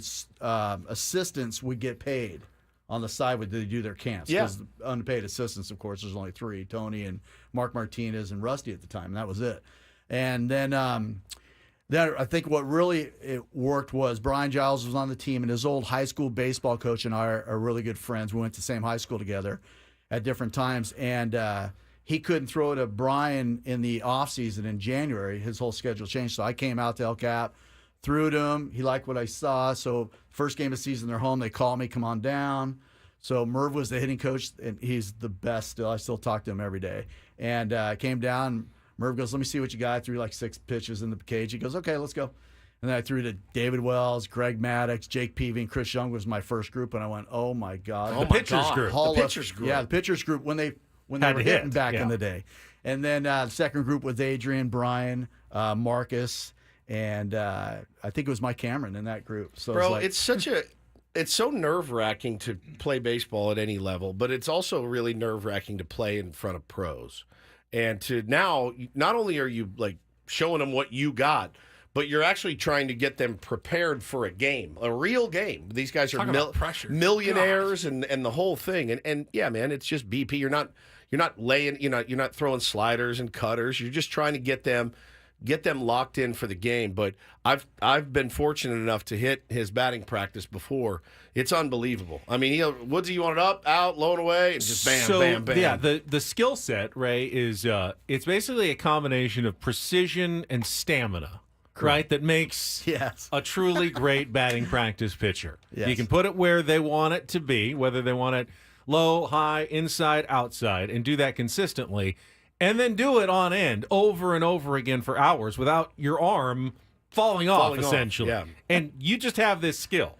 Where did it come from? Yeah, I was a middle infielder, so second base, so I didn't have to throw that far anyways, which was nice. But as my son was growing up, I'd throw to his little league team, and then when he went to high school at Valhalla, I went over to the varsity team because I was watching BP, and they had a kid throw. It's like, oh, this isn't that good. Yeah, this isn't good. I said, well, you need one? Oh, you any good? I'd say, if you don't like me, don't worry. It's after 5 minutes. So I got lucky. I coached Greg Garcia and Drew Garcia at Valhalla and all that. So I was just able to always throw it. But when you're down at the stadium, boy, it's a different feel. 100%. The adrenaline's flowing. And, I would throw to 2 groups every day. But after the first group, the first time, I was done. Really? It's like walking 18 holes of golf. Yeah. You're spent after that because you're just emotionally in it. But then as you do it every day, you build up your stamina. But I would never lift weights. I would always do band work and swim all the time. That's all I would ever do. No, that's how you took care of your arm. That's how just I took the care of Jaeger bands. That's it. Okay. And do long toss with David Eckstein every 3 days. That's amazing. And he would throw from line to line. I couldn't get it. No. Mine would be rolling. 6 hopper. Yeah, at least. Yeah, at least. So I would just be able to throw all the time. I absolutely loved it, though. I don't think a lot of guys actually love throwing BP. I hate it. And I love throwing. I love throwing to the kids, the adults. They're all the same. And Merv, we would do lessons after he retired, and he'd say the same things to the kids he would say to the pros. Like with Mark Sweeney, he goes, hey, that's the only swing you got. You might want to take that up there. Just lines like that. It's so funny. I asked Dave Roberts once. I know he's your favorite. He's my favorite. I love him. Yeah, I love him too. Hope he stays forever. Yeah, we threw him in his backyard with Mike Sweeney, Mark Sweeney. All the guys would come out. And I asked Dave one time, what makes Merv so good? He goes, even when you have no chance on getting a hit, Merv thinks he gives you a chance. Merv thinks he gives you a chance. Yeah, he gives you a chance by saying something positive. That's good. Yeah, that's good. You need that. I need that. I need the positive reinforcement. That's basically all what happens behind the scenes. That's amazing. That looks good. And Ray, go ahead. No, I was just going to say, so Ray Krohn is with us, and you're so good at this, and you do it for the Padres for several years that at some point you actually get invited to throw at the Home Run Derby for Adrian Gonzalez in 2009, correct? Correct, yeah. And tell us about that story. First of all, you just shared it with us. Just getting to the game, which was in St. Louis. But the Padres wrapped up the first half of the season on Sunday in San Francisco, the Bay Area. Yeah. So it's simple, right? You fly from San Francisco to St. Louis. Yeah, that's easy, right? We didn't get on that charter flight that Tim Lincecum and Matt Cain was on. Because Adrian was actually playing and they weren't, so they took off early. So we had a few flight malfunctions. So we finally ended up in Indianapolis, and Adrian, Heath Bell, and Adrian's wife Betsy, we all rented a van and drove. Adrian drove the 3.5 hours to St. Louis through the night. Now Heath and we're all up. Heath and I are fired up. Yeah, this is our first All-Star game. Because he asked, Heath, how many All-Star? Heath goes, is this the one where he slid into the mountain? No, that was the next year one. After, a year after that. It was so funny. So Heath and I were having a blast. We talked the whole way through, no music or anything. But by the time we got to St. Louis, it's like 3-4 o'clock in the morning. So I took pictures. I didn't know what to do for Adrian for thanking him. But on the lines of that, I said, you can ask Dave Gonzalez, your high school baseball coach, to throw to you. He goes, yeah, but he can't go. So will you go? I said, I'd be honored to throw to you. 100%. So it's like, okay, so we get there early, and Milt Thompson's the hitting coach of the Phillies because they won it the year before, so their whole staff is there. And I said to Milt, First I ran to Davey Lopes, and I said, hey, you bring your BP guys. He goes, no, we didn't. So I got to throw to Adrian's group, which consisted of Adrian, Prince Fielder, Brian McCann, Jason Worth, and Ryan Zimmerman. It's like, good wow. Lord. So this is fun. So I threw to them for a few times before we got to the home run hitting contest. So I was like, okay, I'm not nervous anymore. I'm more excited. Yeah. So I was like, the adrenaline's like, but it's so much fun. St. Louis fans are incredible. But Adrian was cashed. He was done. Yeah, he was cashed. We were throwing right before because you get some time with Adrian or whoever's going to throw to each guy. You get some time, and there's no pop coming off the bat, and I'm like going, oh, this could be bad. So he hit how many? 2. Oh. But that was after Brandon Inge only hit 0, so we got better than that. So Inge hit 0. Adrian, Now did you take any grief for him only hitting 2? Oh yeah. From him? Still to the not from, well, No. yes. Yeah. Yes and no. Yes and no. So the following year, he's in the home run hitting contest at the end. He's in the finals against. He got in the finals against Cano. Cano. Yeah. I text him, hey, nice job. He goes, it's nice to get strikes. Unbelievable! Oh, it's the best. What a monster! It was the best. We had Brett Boone on last Wednesday, and he was telling us about the year that he put up a goose egg, and the first thing out of his mouth was, "It was my pitcher." Yeah, my pitcher. I didn't have my guy. I had to go ask Dave Valley. Dave who was Valley, there, and he said he Valley couldn't throw anything. He was throwing me sliders. Cutters. It's like Mark McGuire throwing to Flannery. And then remember the year Will Myers had his brother. Yeah. And he hit him. And he hit him. And he hit him. That was bad. So you must watch the Home Run Derby with an extra I do. keen eye on the pitchers. Yeah, I do. I How watch the much do you pitcher. think that really does impact? So Obviously, much. the hitters is a big thing, but if the pitchers aren't there, how big of an impact is that on the outcome? Well, now it's more of an impact because it's time. When Yes. Adrian and I did it, it wasn't time. But what he did, he thought it was BP. He hit every pitch. I go, you can take a pitch. Because Prince would hit 2 and take 5 pitches. Yeah. But he wouldn't take him. It's like, take a pitch. And he hit one off the L screen and went, oh, this isn't going to be good.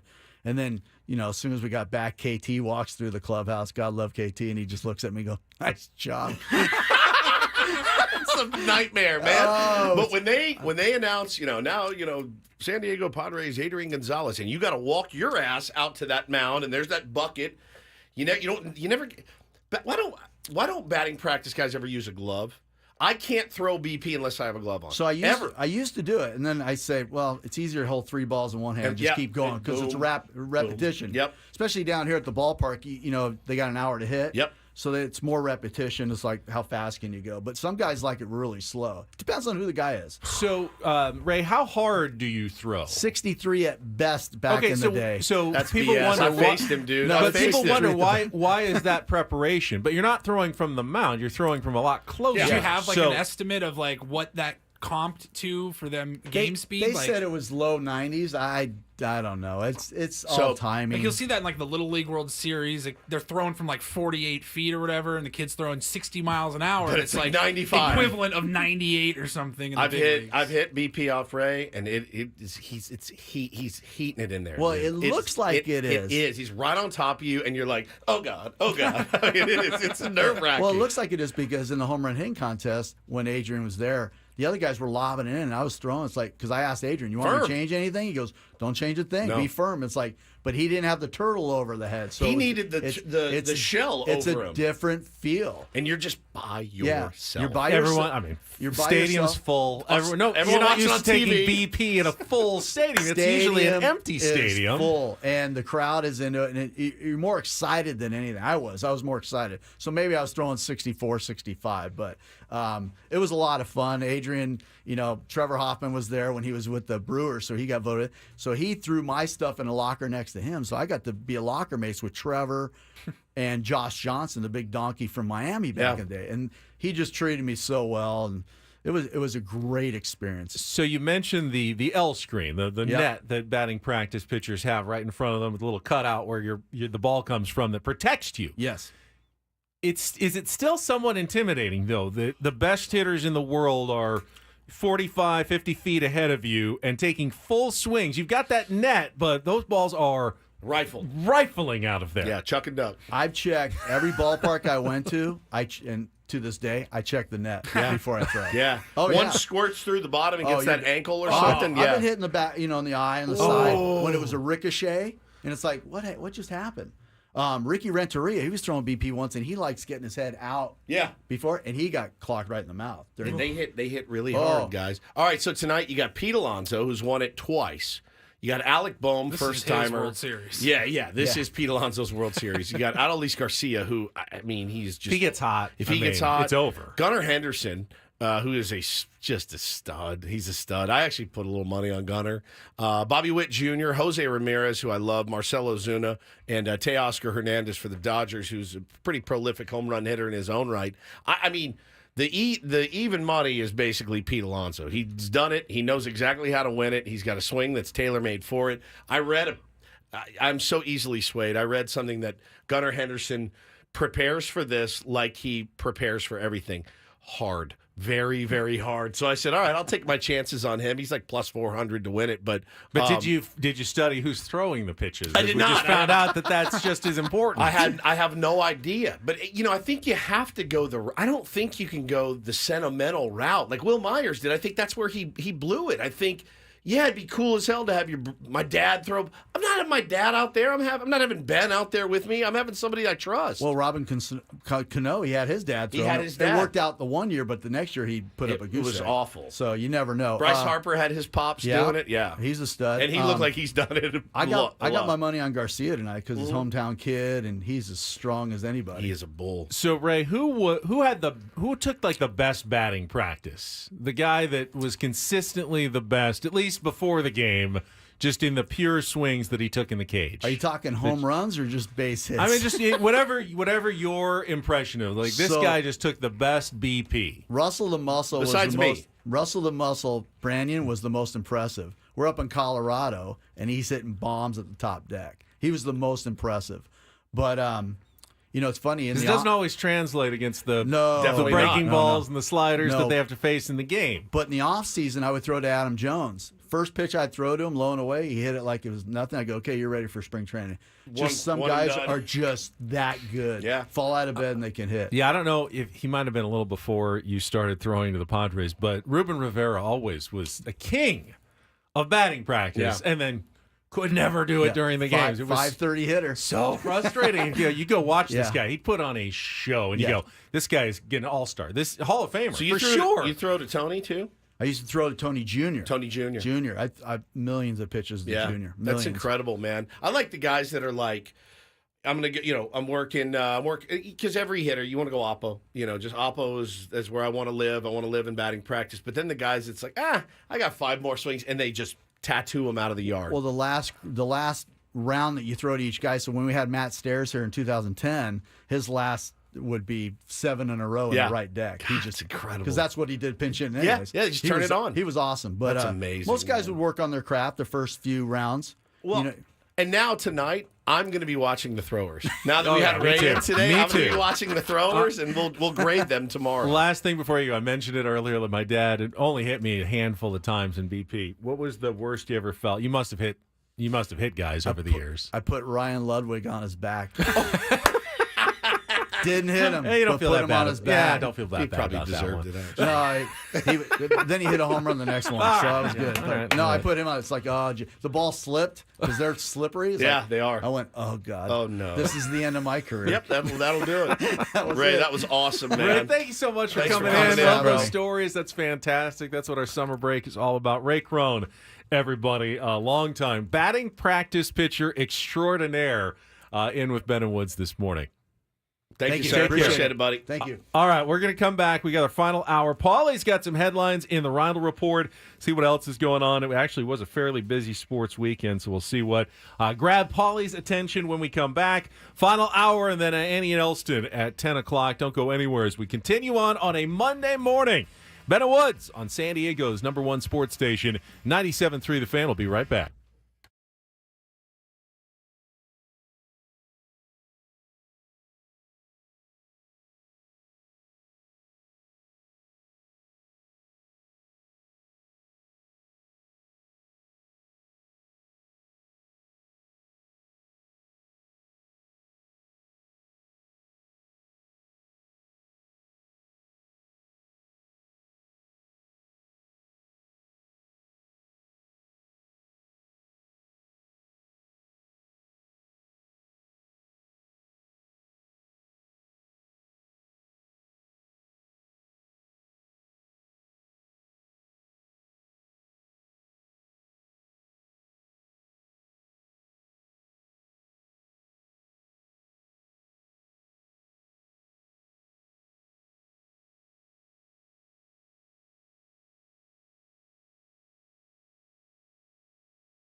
What was the going rate, Ben or Paul, for the Tooth Fairy in your house? Do you remember? I think it started with like $2 and then went up to $5 by the end. $5 was max. Yeah, I think that was like the max. $5. Yeah. I think mine was a $5 or a $10. We had our first tooth last night that was lost. $20. Yeah, I remember $20. I remember when Bo came in last week showing me he had the loose tooth. So Wrong, it finally came out. Different tooth. Wasn't the loose tooth that No, came this out. one was more user error, father error. Taylor punch him? This was so trippy. Last night, I'm getting him ready for. He's getting in the shower, and I'm like, come on, let's go. Like he, I don't want to. So I pulled his shirt up off him, and he started crying. I go, what? The top of the shirt got his front loose tooth, and whoop, pulled it straight out. Oh, straight out. Kind of like the string on the door. Yeah, except, but it was like the string on a shirt on his pajamas. That were like kind of tight anyway, so I was like squeezing him over his head. And did he even know it happened, or did it? No, that hurt me. I'm like, I didn't hurt. I didn't do anything. He's bleeding, and I'm like, Hannah, was that tooth loose? She's like, yes, it was loose. Didn't already. pull a I didn't fully pull a attached tooth God, out. I was terrified. Then he started looking at it in the mirror. It was like, oh, this looks kind of cool. So he kind of looks like a hard ass. And but now he's going to lose that other one this week too. So yeah, fresh 20 from people the are tooth fairy. people are incredulous at a $20 number on a tooth nowadays. I mean, listen, guys, it's 2024. I mean, what are we talking about here? I know I'm Cat Colonel budget, but let me ask tier ones out there. How much would you want to sell your tooth for right now? How much? 20 seems a little light. If I asked you for your front tooth, I'd think you'd want several thousand for that. $50,000 for my front tooth. $50,000. Walk around like, I mean, forget it. Yeah, and then the little one was really, really freaked out by the whole scene, and was like, he kept saying, "I'm gonna see the tooth fairy tonight. I'm gonna get up out of bed." And I said, "If you capture the tooth fairy, I perhaps." said, "If you stay in bed, maybe the tooth fairy will leave you a little something." And apparently, the tooth fairy left him a $5. $5 for doing nothing.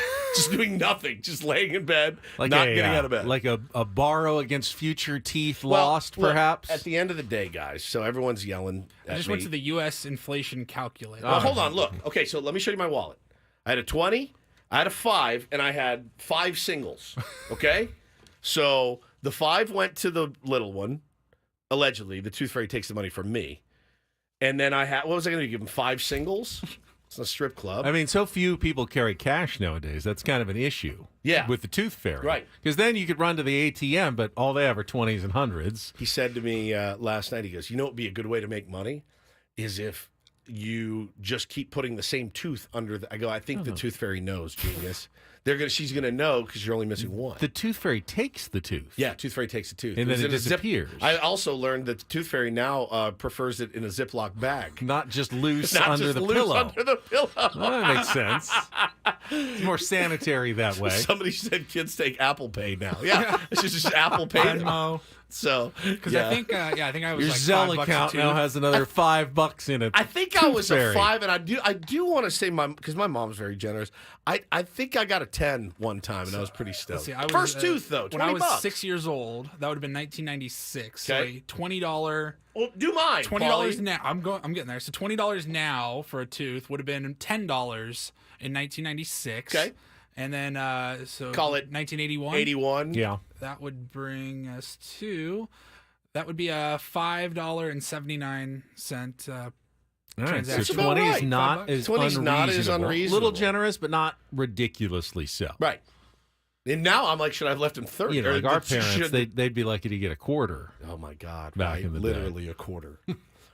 Cool. Thanks. And make a phone call. Kids these days, my friend. Oh, it's great. All right, Paulie, take us away. And get things started here with our today's edition of the Reindl Report. Now tuned into the greatest. Welcome to the Reindl Report with Paul Reindl. Hi, Paul. All right. 2 stories from the world of sports that we haven't gotten to yet. We'll start off in Major League Baseball. And 1 story that you didn't know you needed. Are you laughing, biatch? It's the Reindl Report Hey, Paul, how you doing? Okay, how are you? on 97.3 The Fan. Are you ready to bless the mood? I need some help, please. That was good. Can I get a oh yeah? Oh yeah. All right. Paulie Squirrely in the chat said, I got a $1 silver certificate bill. I should have left him a savings bond. Treasury note. Here's a bond for $4. So I think my aunt once gave me like $100 savings bond. Yeah, which where is it? I threw away. I didn't realize. I assumed, that's worth $100 and it's going to be worth more. No.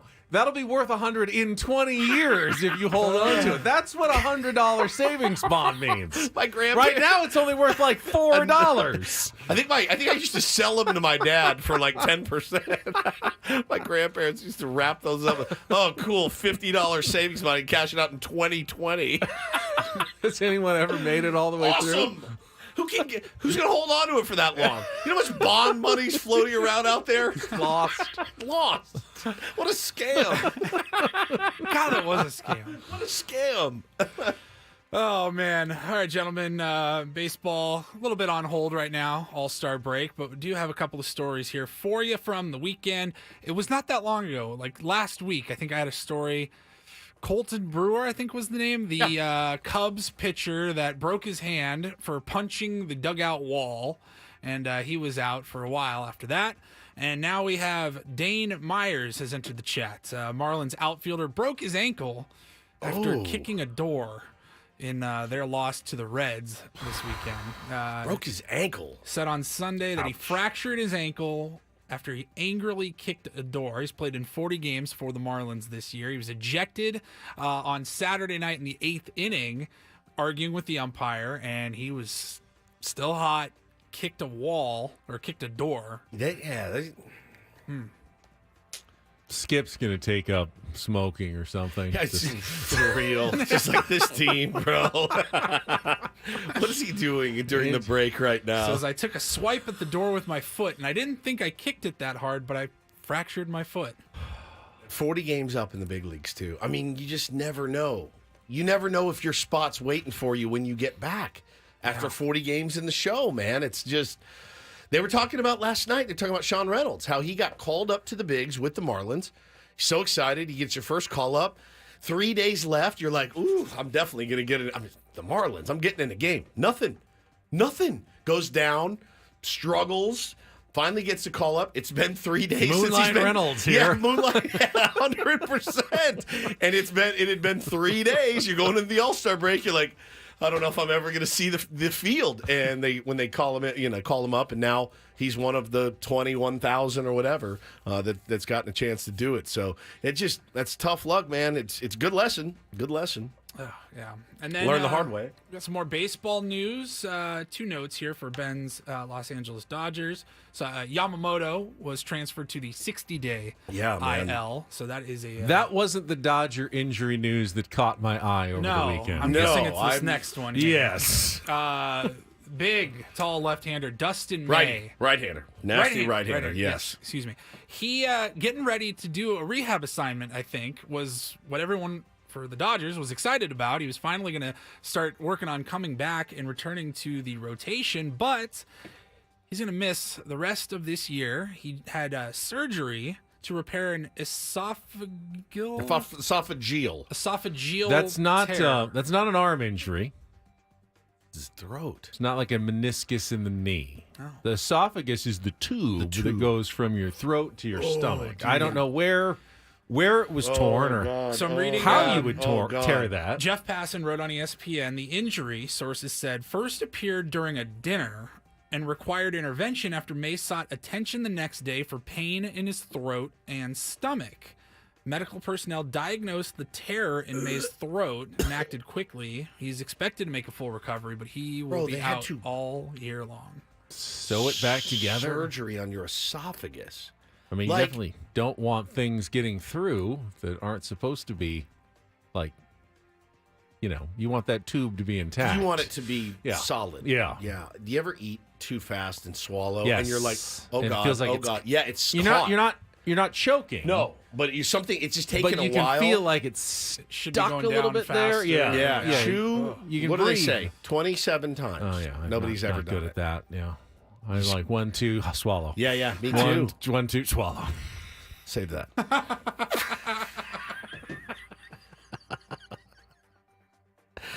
Save it forever and ever. Oh, boy. Ooh, Carlos says, I once had a tortilla chip that scraped the whole way down. Yeah, chips will get you. I think I just need to stop talking. I think so. You've given us a lot of good gold today. Then finally got a story here about a teacher in India who lost his job because there was an app on his phone that was running, monitoring what he was doing with his phone. And he got in a little bit of trouble. From? Like the district was able to monitor on his school-issued phone. School gives him a phone. He downloads a certain app. And they say, no, you can't use that app. Right. What was it? I'll tell you. It's not what you were thinking. Oh. So here's how it worked swallow. out. This man was a teacher at a government school in India, and he was suspended because of what they found when they monitored his work phone. And the reason they monitored his phone first was because the district magistrate went to his school and to his class in particular because the scores on the tests for his students were so bad that they go, something's got to be wrong here. Like, there was 9 pages of tests, and there were mistakes all over every single page for every student. They go, what the hell is going on in this classroom? So they wanted to dig in a little bit and look into it. And they said, let's see. He was 5.5 hours of school time is what he was responsible for. Okay. In those 5.5 hours, they found that he spent nearly 2.5 hours playing Candy Crush. When he's supposed to be teaching. Oh, my God. He spent 26 minutes on the phone talking, and then he used social media apps for another 30 minutes. So a good hour 45 of teaching, and the rest was just playing on his phone the entire time. Oh, man, I'm guilty. You don't, you know the what? magistrate You should checked 6 pages of 6 pages of 6 students' copies of their tests, spotted 95 mistakes. Good God. Never accept a work-issued phone. I never would. Yeah. No, I never would. You know what? Here's a phone that you can use No, free I'll from choose our my own. workplace. No. I'll just use my own. I'll use It's my fine. own. You don't want to, it's not your business. It's my business. Wouldn't you rather just have your company, like, pay you Reimburse a you a stipend little bit, every yeah. month Yes, towards your phone a bill? stipend would be lovely, actually. A stipend would be great. Like, instead of just use this phone, because you're still going to use your main phone, like your personal phone. I had a work computer at one time. And I wouldn't carry dual laptops on the road with me, so I rolled the dice. Really? You did? Yeah. You think you delete it, but you don't. I never gotten any. Nothing ever is totally lost. Right. There's always ways to recover Now, things. you have a work computer. I do have bet a work it's computer. very safe. I have one. You have a work computer? From here? Oh, how do you guys get those? I didn't get any. Mine's from my other job. Oh. Paulie's is probably from this job. Yes. And you just didn't get one at all. And you don't roll the dice on that one. Because no one trusts you, apparently. That's fair. I don't play Candy Crush. No, I don't either. Thank you, Paulie. 1, 2, swallow.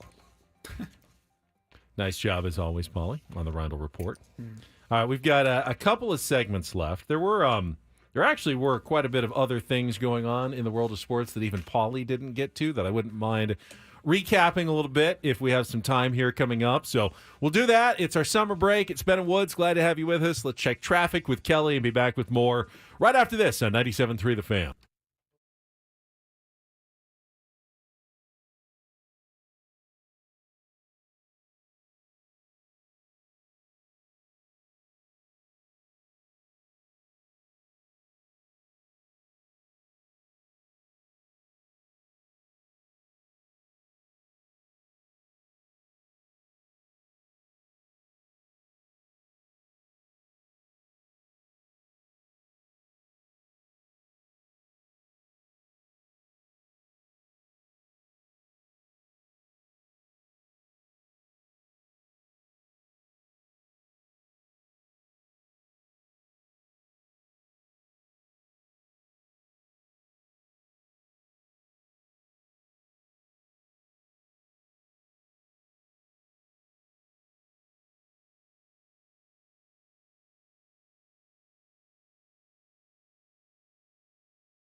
Got some good news just in time for our summer break.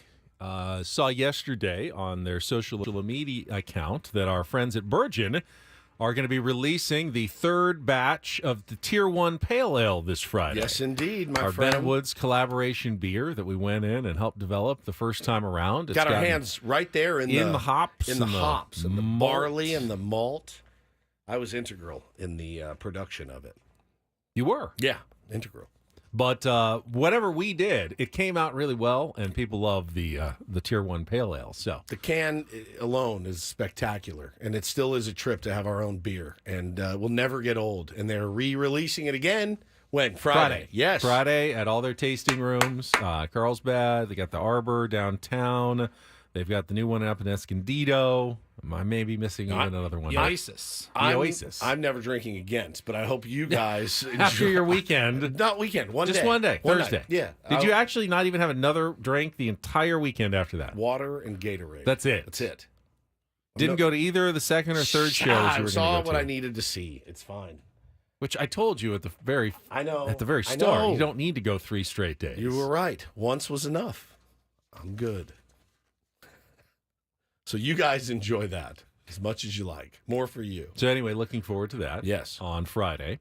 Had some other sporting events over the weekend. It's very busy in the European segment.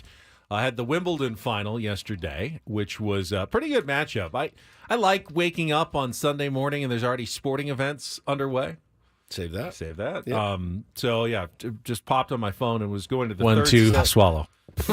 Going to the third set already between Novak Djokovic and Carlos Alcaraz. That kid's good. Yeah, I mean, Djokovic is 24 major titles. Obviously, he's kind of the GOAT when it comes to Grand Slams. But now, Alcaraz, after winning in straight sets, he's already got 4. He's 21 years old. 21 years old, man. He's got 2 Wimbledons, got French Open. He's one of 6 guys to win both in the same year because he won the French earlier this year. It's incredible. It's a big ask to say that he could ever approach what Djokovic and Federer and Nadal have done, but he's on the right path. He's certainly on the pace with 4 at the age of 21, and he's just got all the shots. I mean, he was the drop shots, the serves, the returns, all over the court. He seems to be a mix of like all the He's a great star, players dude. together. Yep.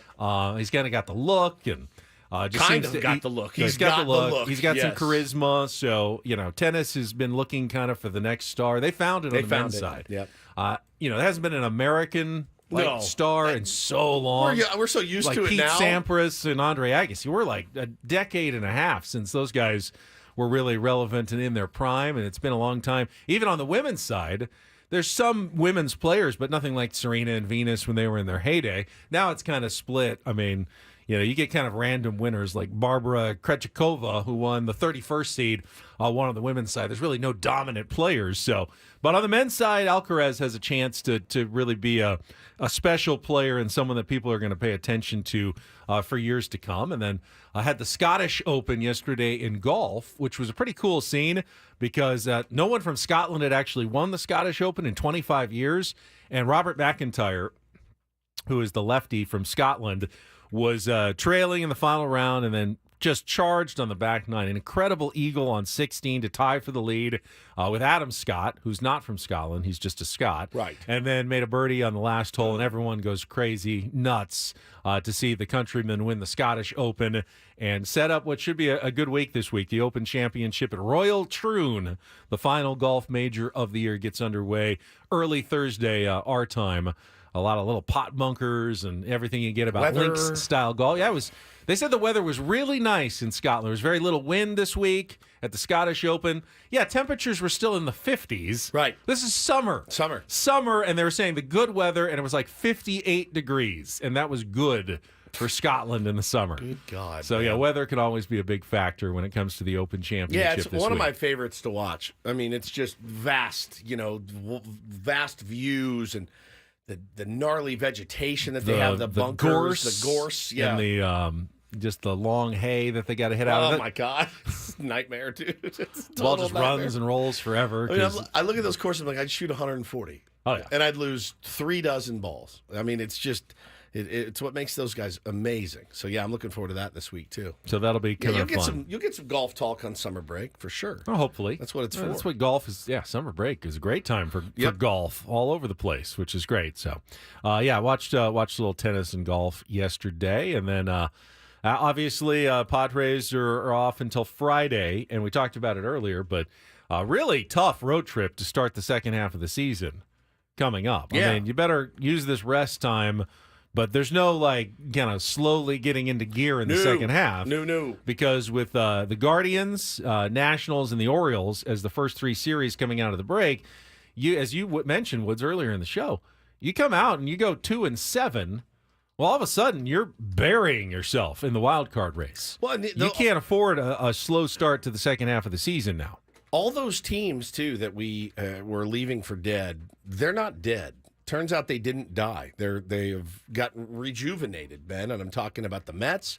The Diamondbacks look like they were going to definitely suffer from the World Series hangover, and there's a lot of teams kind of clawing right now. And look, it makes it interesting. It makes it exciting, but you've got to put up wins. That's what you have to do. You can't worry about what these other teams are doing. You need to win ball games, man. It's going to be insane. Was there a trade in baseball this morning? No, there was a trade a couple days ago. There was Hunter Harvey. Hunter Harvey.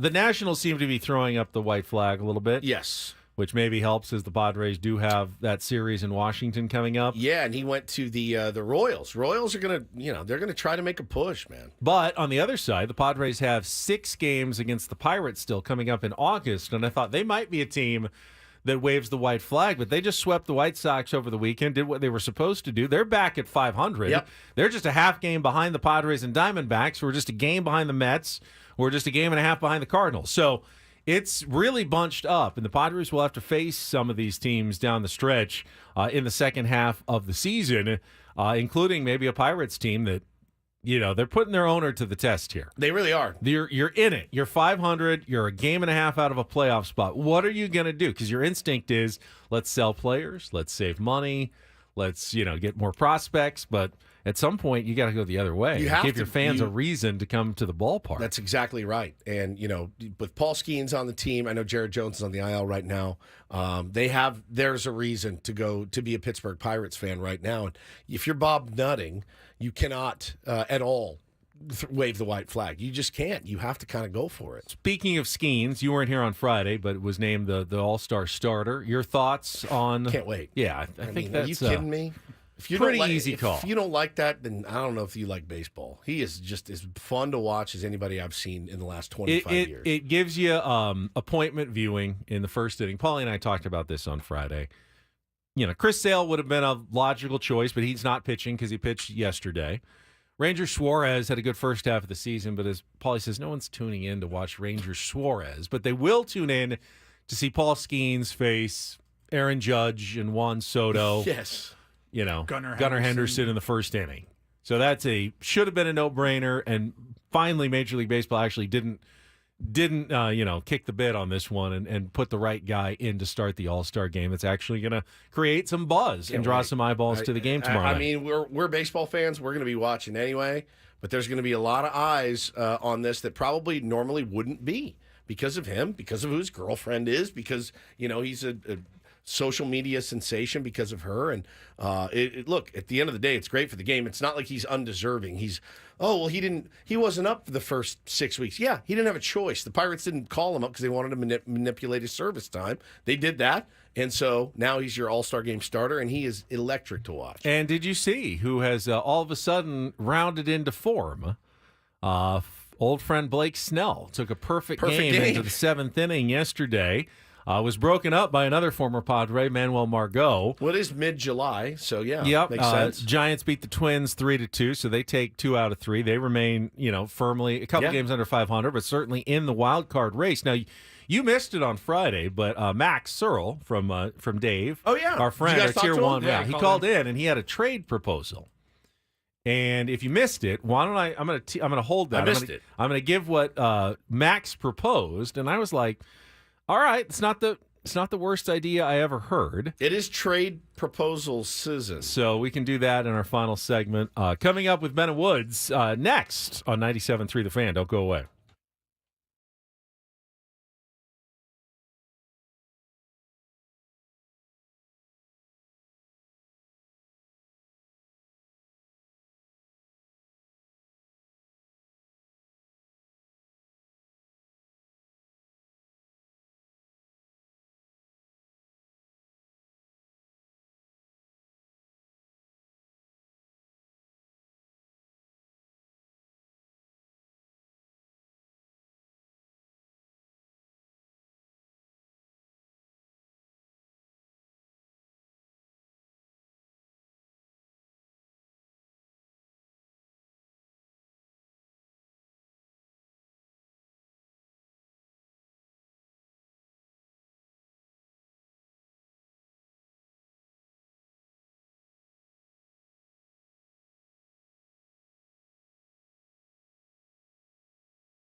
I got a little summer fun throwback coming up before the end of the show. Oh, Paulie's yes. pulling from the archives, the lighthearted side of Ben and Woods, as it were. Mm-hmm. I'll just leave it at that. As opposed to the serious side. It's something that was a little risque. I don't think it's necessarily needs a listener warning. Does it, Paulie? Is this something that would like young ears? I don't think so. I think it's fine. But it's summer, so it's. Why are you letting your kids listen to Ben and Woods in the summer? Or any kids should be at camp. No, there's a lot of kids who listen to this program. That's true. It always weirds me out. Baseball fans. Oh, my they're out son there. loves you. He's 6. I'm Yeah. like, oh, great. He loves Don't Do This. and Fantastic. All the bad behavior of athletes in the world. Love it. All right, so here was the trade. Let me see if I can remember exactly what he proposed. But Max Searle, producer of Dave, showrunner. Showrunner. He suggested, and I don't know if this changes after the outing yesterday, but he said, they're talking about the possibility of trading Ha-Sung Kim because he's going to be a free agent, and the teams that actually could use a shortstop. And his suggestion was basically a deal that involved Ha-Sung Kim going and Blake Snell. He said throw in, like a vet, like Solano. Yeah, you could save some salary or something. Peralta. And bring Blake Snell back because the Giants have not had success with him and don't want to be on the hook for his option coming up at the end of the year. Which he will most certainly opt into. He will probably opt into unless he has an unbelievable... Maybe he'll win the Cy Young again. Yeah, in the when second he doesn't half. give up another run in the second half of the season here. I doubt it. But, get him back somewhere where he's very comfortable with Ruben Niebla. You need pitching badly right now. And he's a guy who, if he is on, and it looks like he's starting to click, could be the guy who carries your rotation the rest of the year. You slide Xander back to shortstop, go with the infielders that you've got already, and make that move, and probably stay under the luxury tax because the Giants have already paid for half of the salary. You may have some extra money from Yu Darvish on the restricted list, and if you shed some salary on a veteran player or get the Giants to pay for a little bit of it this year, you could even stay under the luxury tax and do all of that at the same time. My God.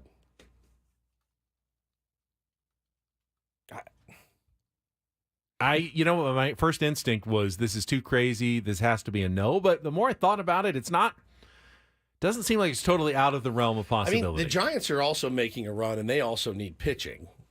They need more pitching than... Had they lost like 2 or 3 this weekend, it might have been a different story. It might still be. If they go on a bad streak coming out of the break, it might still be a possibility. Yeah, Nails makes the point. I mean, just sign him at the end of sign Ha-Sung Kim in the offseason. Which they very well could. But then they're on the hook for Blake Snell for next year. But if Blake Snell's now comfortable, then you've got Blake Snell. That's a good point, so too. I don't know, man. I don't think it's going to be... listen, I'll be in Hawaii for the trade deadline, as you guys learned. I just don't know how blockbustery it's going to be around here with the money that, we don't have to spend and the prospects we don't have to trade. I don't think it's going to happen, but... you can certainly see the appeal. If you were in a playoff run or got to a postseason series, and you had Blake Snell and Dylan Cease on back-to-back days, both on, good luck to any other team that had to face those two guys consecutively in a series. You have the chance, at least, to have one of those runs. I think the Giants probably say no to that. They're going to want... you'd be free of a prorated salary and an option for next year, but I don't think that would be enough in their eyes. It was pretty wild. It's pretty wild. It was a pretty That's wild my man, idea. Max. He's a wild dude. The guy helped create Dave. Have you ever seen Dave? Yeah, that's true. It's very wild. It's a very wild show. Very wild. All right, the Home Run Derby is tonight. We're going to make our picks because we did this last year. Yeah, Paulie won last year. What are we doing? What did we do, $20 a piece? So we will make our Home Run Derby picks right after, $20, right after this check of traffic on 97.3 The Fan. From the 97.3 The Fan Traffic Center, here's Kelly Danick. Got a few problems wrapping up our morning drive. Eastbound 54 before Briarwood. There is a collision involving a vehicle that hit a tree over to the right shoulder. Looks like somebody had a blowout northbound 15 before the 805. It's in the center divide, but watch out for some tire debris in the fast lane. And I got this crash clearing stage on northbound 5 just past La Jolla Village Drive. Several vehicles involved in this one. Does not appear to be blocking lanes over the right shoulder. I'm Kelly Danick with Ben & Wood, San Diego's #1 sports station, 97.3 The Fan. All right, Paulie also asked a question that we can get to, and that is if you could only attend either 1, the Home Run Derby, or 2, the All-Star Game, which would you pick? And Paulie is very much in favor of tonight. You'd rather go to the home run derby. Not even. I wouldn't even think twice. I wouldn't have to It's probably the right answer. Is derby. it? The game. I think the All-Star games. I like incredibly the atmosphere boring. of the home run derby is very cool. It's great. But it's the same thing happening over and over and over and over you've seen again. one, you've seen them all. You kind of, at the game, you get anything could happen. It's unpredictable. I know exactly how the home run derby is going to end. Someone's going to hit more home runs than the other guy. There's going to be a lot of long ones, oohs and ahs. Yeah, but it's going to be cool. It's a display but like you've never seen. It's completely predictable, and it won't go down in history It's because not, only though. the game goes It's down. not predictable. Gunnar just could hit 20 straight bombs, and you're like, oh my God. You know what I mean? Like, you don't necessarily. Yes, But even if he does, he's still doing it in batting practice off a pitcher who's laying him in exactly where he wants to. Don't you want to see the guys actually competing against the best against the best? I legit now, if this year, it's a no-brainer for me. I'd take the game because of the field of the home run derby this year is a little bit subpar. Sure. And then in the game, like we just talked about, Paul Skeens taking the ball is pretty. I that's think one pretty of the electric. problems of the game is that it ends up being decided in the end by a lot of the reserves who all come in, and then if it's a really good game, but then all the starters are out at this point, and now it's a bunch of guys that you don't know that much about at the end anyway. Yeah. So, I mean, I certainly understand the appeal of the home run derby tonight. Yeah, I can't wait for it. Yeah, the field is the game. I've just kind of soured on the game over the years. It can get a little boring. Bro, after the fourth inning, fourth or fifth inning, you're like, whew, all right. Like, I wish they'd go back to we're watching old highlights right now on MLB Network. Everybody when they wore their team uniforms and just had the All-Star patch, so much better. So much better. I don't know.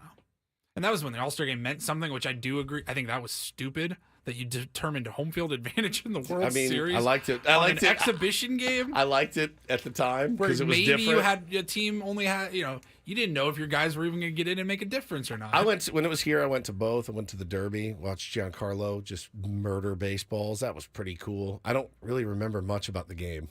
I really don't. I don't remember much about the game at all. This year's Derby could probably use an infusion of a healthy Fernando Tatis Jr. Yeah. Unfortunately, obviously, he's not going to be there. Heck, I didn't think he was going to get invited, but I wouldn't have minded seeing Jurickson Profar taking a few swings in Texas in the home run derby. I'm glad he's not. Just relax. Do some from both sides of the plate, switch it around. I mean, that would have been a good story. Just rest. It would have been a good story. Rest. That's what Luis Ariz is doing. Which All I right, love. so everyone, you get your pick. 8 guys. New format this year. Top 4 advance out of the 8 in the first round. 40 pitches maximum in your time limit, and then head-to-head in the semifinals and finals. Who is everyone taking tonight? I took Gunnar. Gunnar Henderson. You already said you wagered a little money on Gunnar. Yes. All right. Paulie? I will take Adolis Garcia. Hometown Texas boy. Rangers. I know the Beast. hometown guys are usually a tough pick. Over he seems too different. much pressure sometimes. On the hometown He seems like a guys. guy that would thrive. You're thinking about Will Myers. Yeah. That's not Different the only players. one. That's not the only one. There's been others who have also Brett Boone. struggled in Brett homes. Boone. Yeah, Brett Boone, 0. I will just go with chalk and go. No one does this consistently better than Pete Alonso. I don't know if he's going We to should win, have said but you can't take Pete Alonso. why can't you take Pete Alonso? I If think we're we going to put should. money on it. Pete Alonso, take well, Pete he's the Alonso. highest odds. So Do I win less? we should if win he wins? $10 Yeah. each.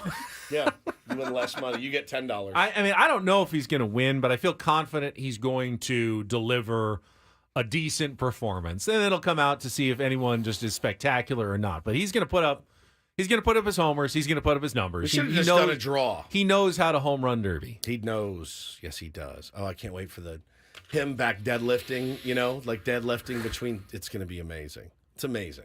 I mean, I did pick last. Either of you could have chosen Pete Alonso. That's true, but we didn't want to be lame, so we picked different ones. Yeah.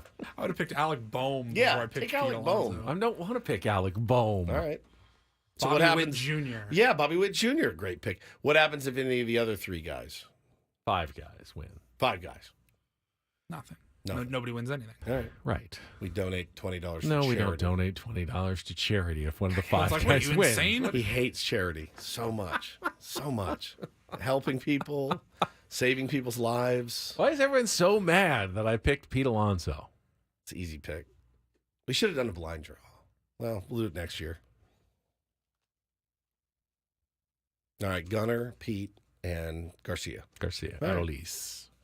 All right, Paulie, what summer fun have you pulled for us from the archives today? So we did this summer break last year. It's not like a throwback Thursday, where, hey, this week in 2019 Right. or anything like that.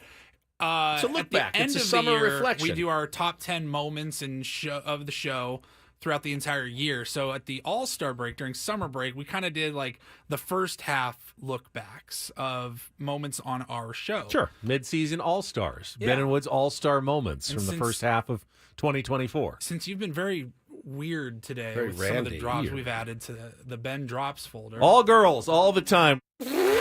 1, 2, swallow. Wow. God. I mean, that's just a couple. We are going back to January 10th, and we were talking about an ad that ran on the Odyssey app. Okay. And if I remember correctly, I think somebody like screen recorded them listening to 97.3. Wasn't over on the app. air. No, this was not but over if the you air. were listening on the app. And they go, hey, what kind of station are you running over there, Adam? And so it's going to start with the clip and then a little breaking Ben.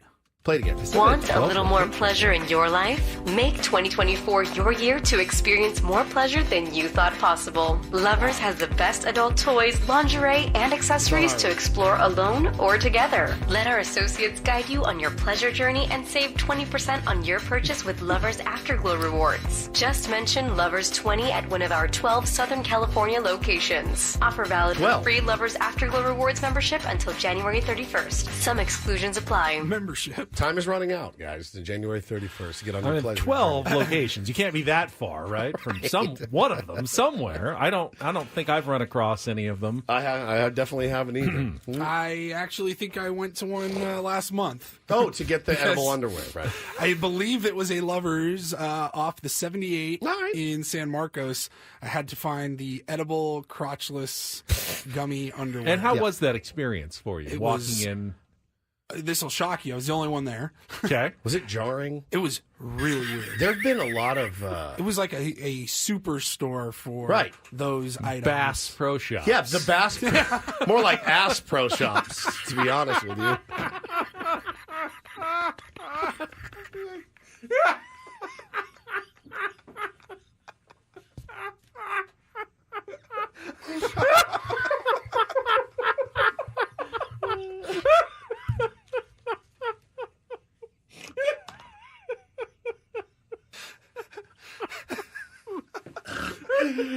Toast.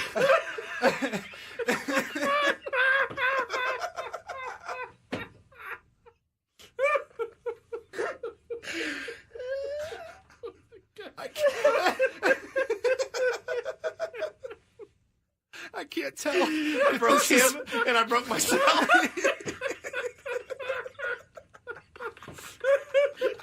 The guys in the aquarium when you walk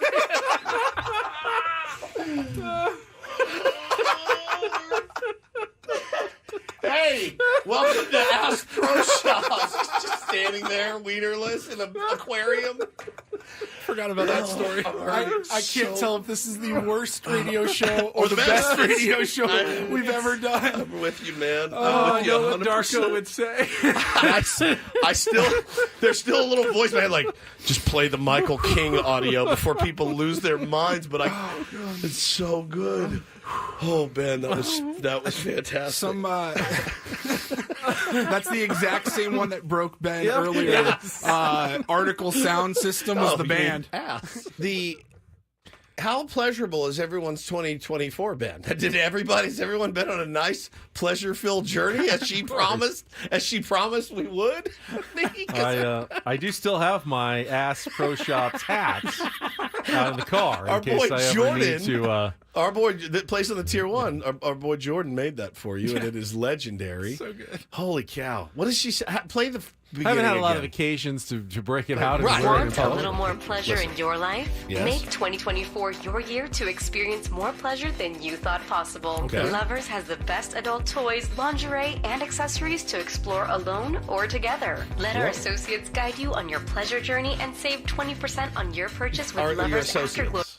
Hi, was looking for somebody to help I'm me with on my a pleasure I'm on journey. a pleasure journey right now. I would like your assistance in no problem. Welcome guiding in. my pleasure journey. What is your Come name? to the right place. What is your name, sir? I'm Ben. You're Ben. Nice to meet you. Were you looking for alone or to get? This is Journey. You're going to go solo. You're going to go by yourself. Oh my Lord! I had forgotten about that entirely. Well, play the beginning again, because I would love it if the Padres adopted this mentality for their fans. Want a little more pleasure in your life? Make 2024 your year to experience more pleasure than you thought possible. I would like the Lovers Padres has to make 2024 the year that we, the fans, experience more pleasure than we thought possible. 100%. Because right now, I've gotten a little bit of pleasure, but not more pleasure than I thought was possible from this baseball season. 50 and 49. I didn't know how much pleasure I was expecting this year. We all kind of knew they would be. Yeah. We thought, but the glimpses that, wow, this is more pleasure than I've ever experienced, with some walk-offs, some late-night heroics, by the guys. And I would like more pleasure. Elisa says, like a pleasure Sherpa. That's guiding right. your Yeah. pleasure journey. Come on in. Let me help you. All right, that's it for us today. We'll continue with the summer break fun tomorrow at 6 a.m. Until then, thank you to Paul Reindl, our executive producer and imaging director. For Stephen Woods, I'm Ben Higgins. Annie and Elston up next right here on San Diego's #1 sports station, 97.3 The Fan. So long, everybody.